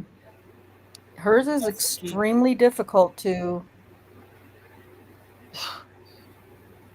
put into the correct context, especially considering that really there's only 2 encounters and she lies about them. And there's no mention again of the burglary. You'll notice in the preliminary there was no mention of the burglary that had happened. So Well, I think you're doing a great job, Rhonda, of well, that's not laying just me. this all out. Yeah, Oh, and thank you. Kay and Shereen. Yeah, Yeah, I appreciate I it. definitely could not do this by myself, and I couldn't. And I also am very appreciative of you guys helping us to read stuff too, because it gets kind of. Liam, Remember to hit the like button, which is such God, Liam. Where do you come up Now, with these things? Kills me. Rhonda, as much as you and Sheree and Susan and others have helped me, anytime, my friend, Oh, I anytime. appreciate that. We appreciate that. We really do. All right, Kay, I like to always give you the last word. Word. Smart ass.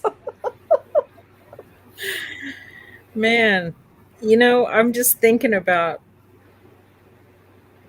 how difficult it is to present this in a timeline form because everything is so overlapping. Um, we're going to be stuck on this time frame, this few days of time frame for so long because Carla Raines is being investigated as August 14, 15.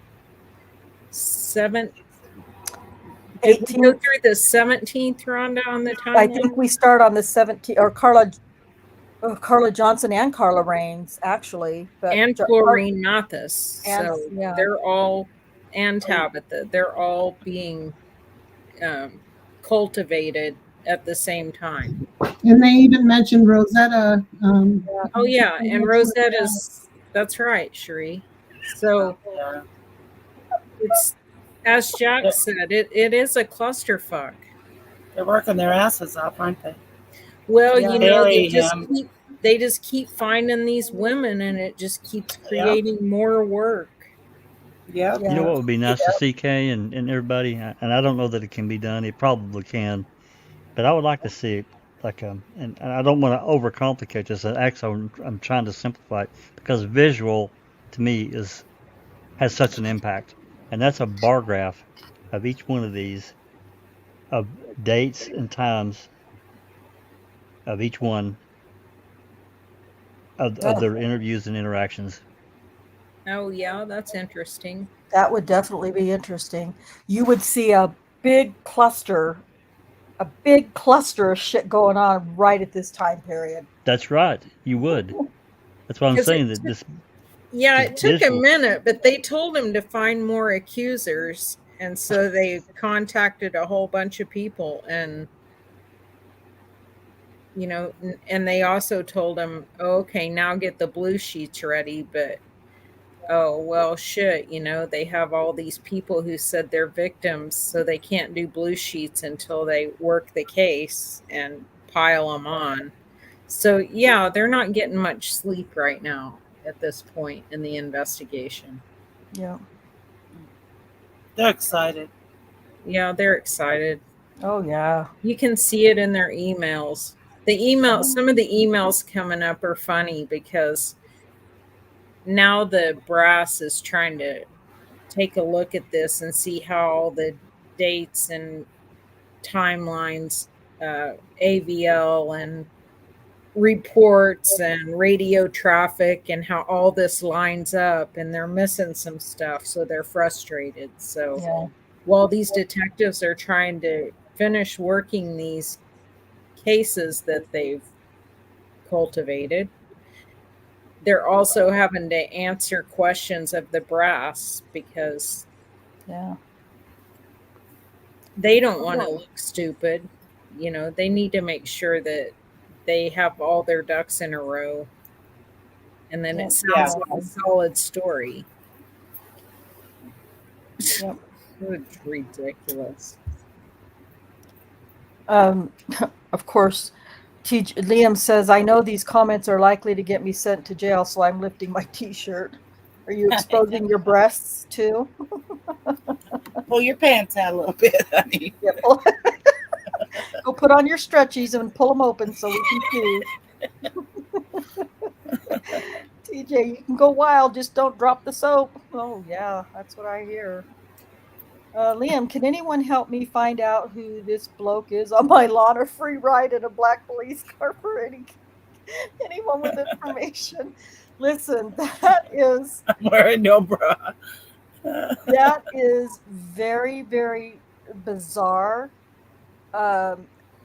Why that came up or why she invented that story.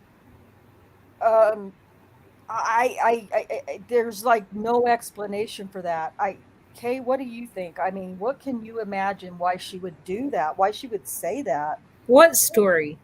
about the black man laying on her lawn when she pulled up that night. And No, there really was a black man in the yard. oh, there really was? Some guy was just, I mean, that's the nature of that neighborhood He and probably parts. just bought some drugs and was And maybe Pass she shot the wasn't up. hell out. home. He might have wanted to buy some drugs, but she wasn't home, so he just decided to take a nap until she got home. waiting for her. Yeah. But Yeah, there very really was a possible. black guy laying in the yard. Okay, I didn't Yeah. see. I just learned something. Uh-huh. And I believe Daniel just kicked him and said, "Get out of here. Move on." Yeah, get the hell up. What are Yeah, you doing? yeah, could be. Yeah. Let the boobs hang out. Oh The gosh. All right, you guys, this was great. I think it was great. I think it worked out really well.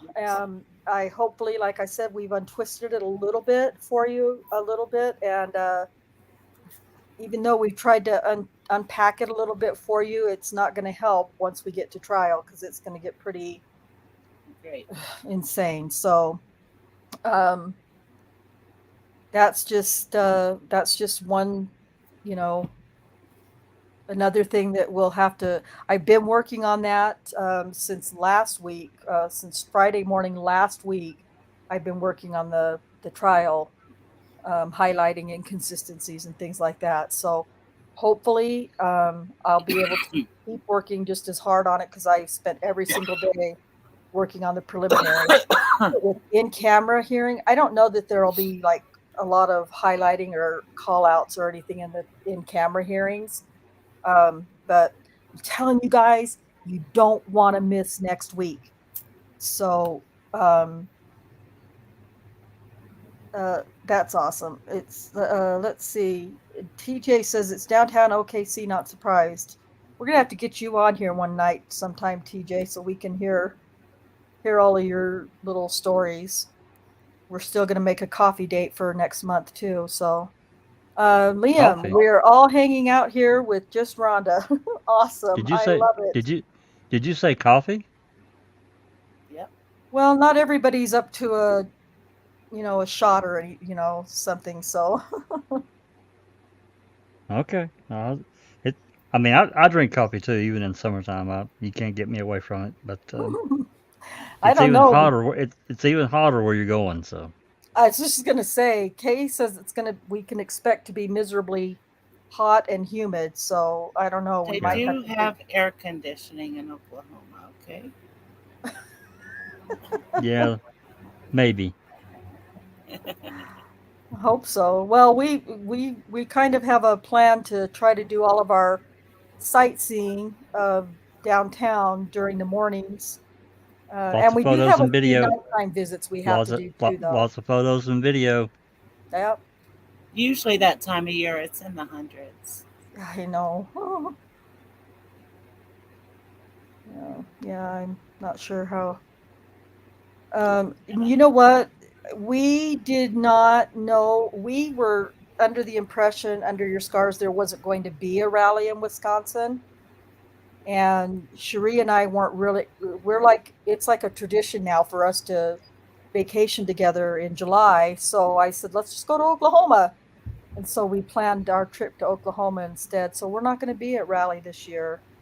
We don't know anything about it or who's planned it or anything. I didn't know there was going to be one. We didn't either. There is one planned now. I heard it was July 22nd last I heard. Yeah. Okay. Okay. Yeah, see, when We'll we be didn't gone. know that until after we'd already planned our trip. Well, the only one I'd heard about was the one in the UK. Yeah. Yeah. Like I said, I don't know who's planning this one or anything. I just didn't hear anything. So I'm always the last to know. Great. No, I'm kidding. I oh don't know why I'm not seeing. yeah, I don't know any details about it. So okay. Well, we're gonna go ahead and let you guys go. Unfortunately, as much as I hate doing it, it's been another long one. But it's been good. It's been informative, and we are real excited to see you come back next week and hear what fun times we've got planned for you. So until next time, peace out. Good night.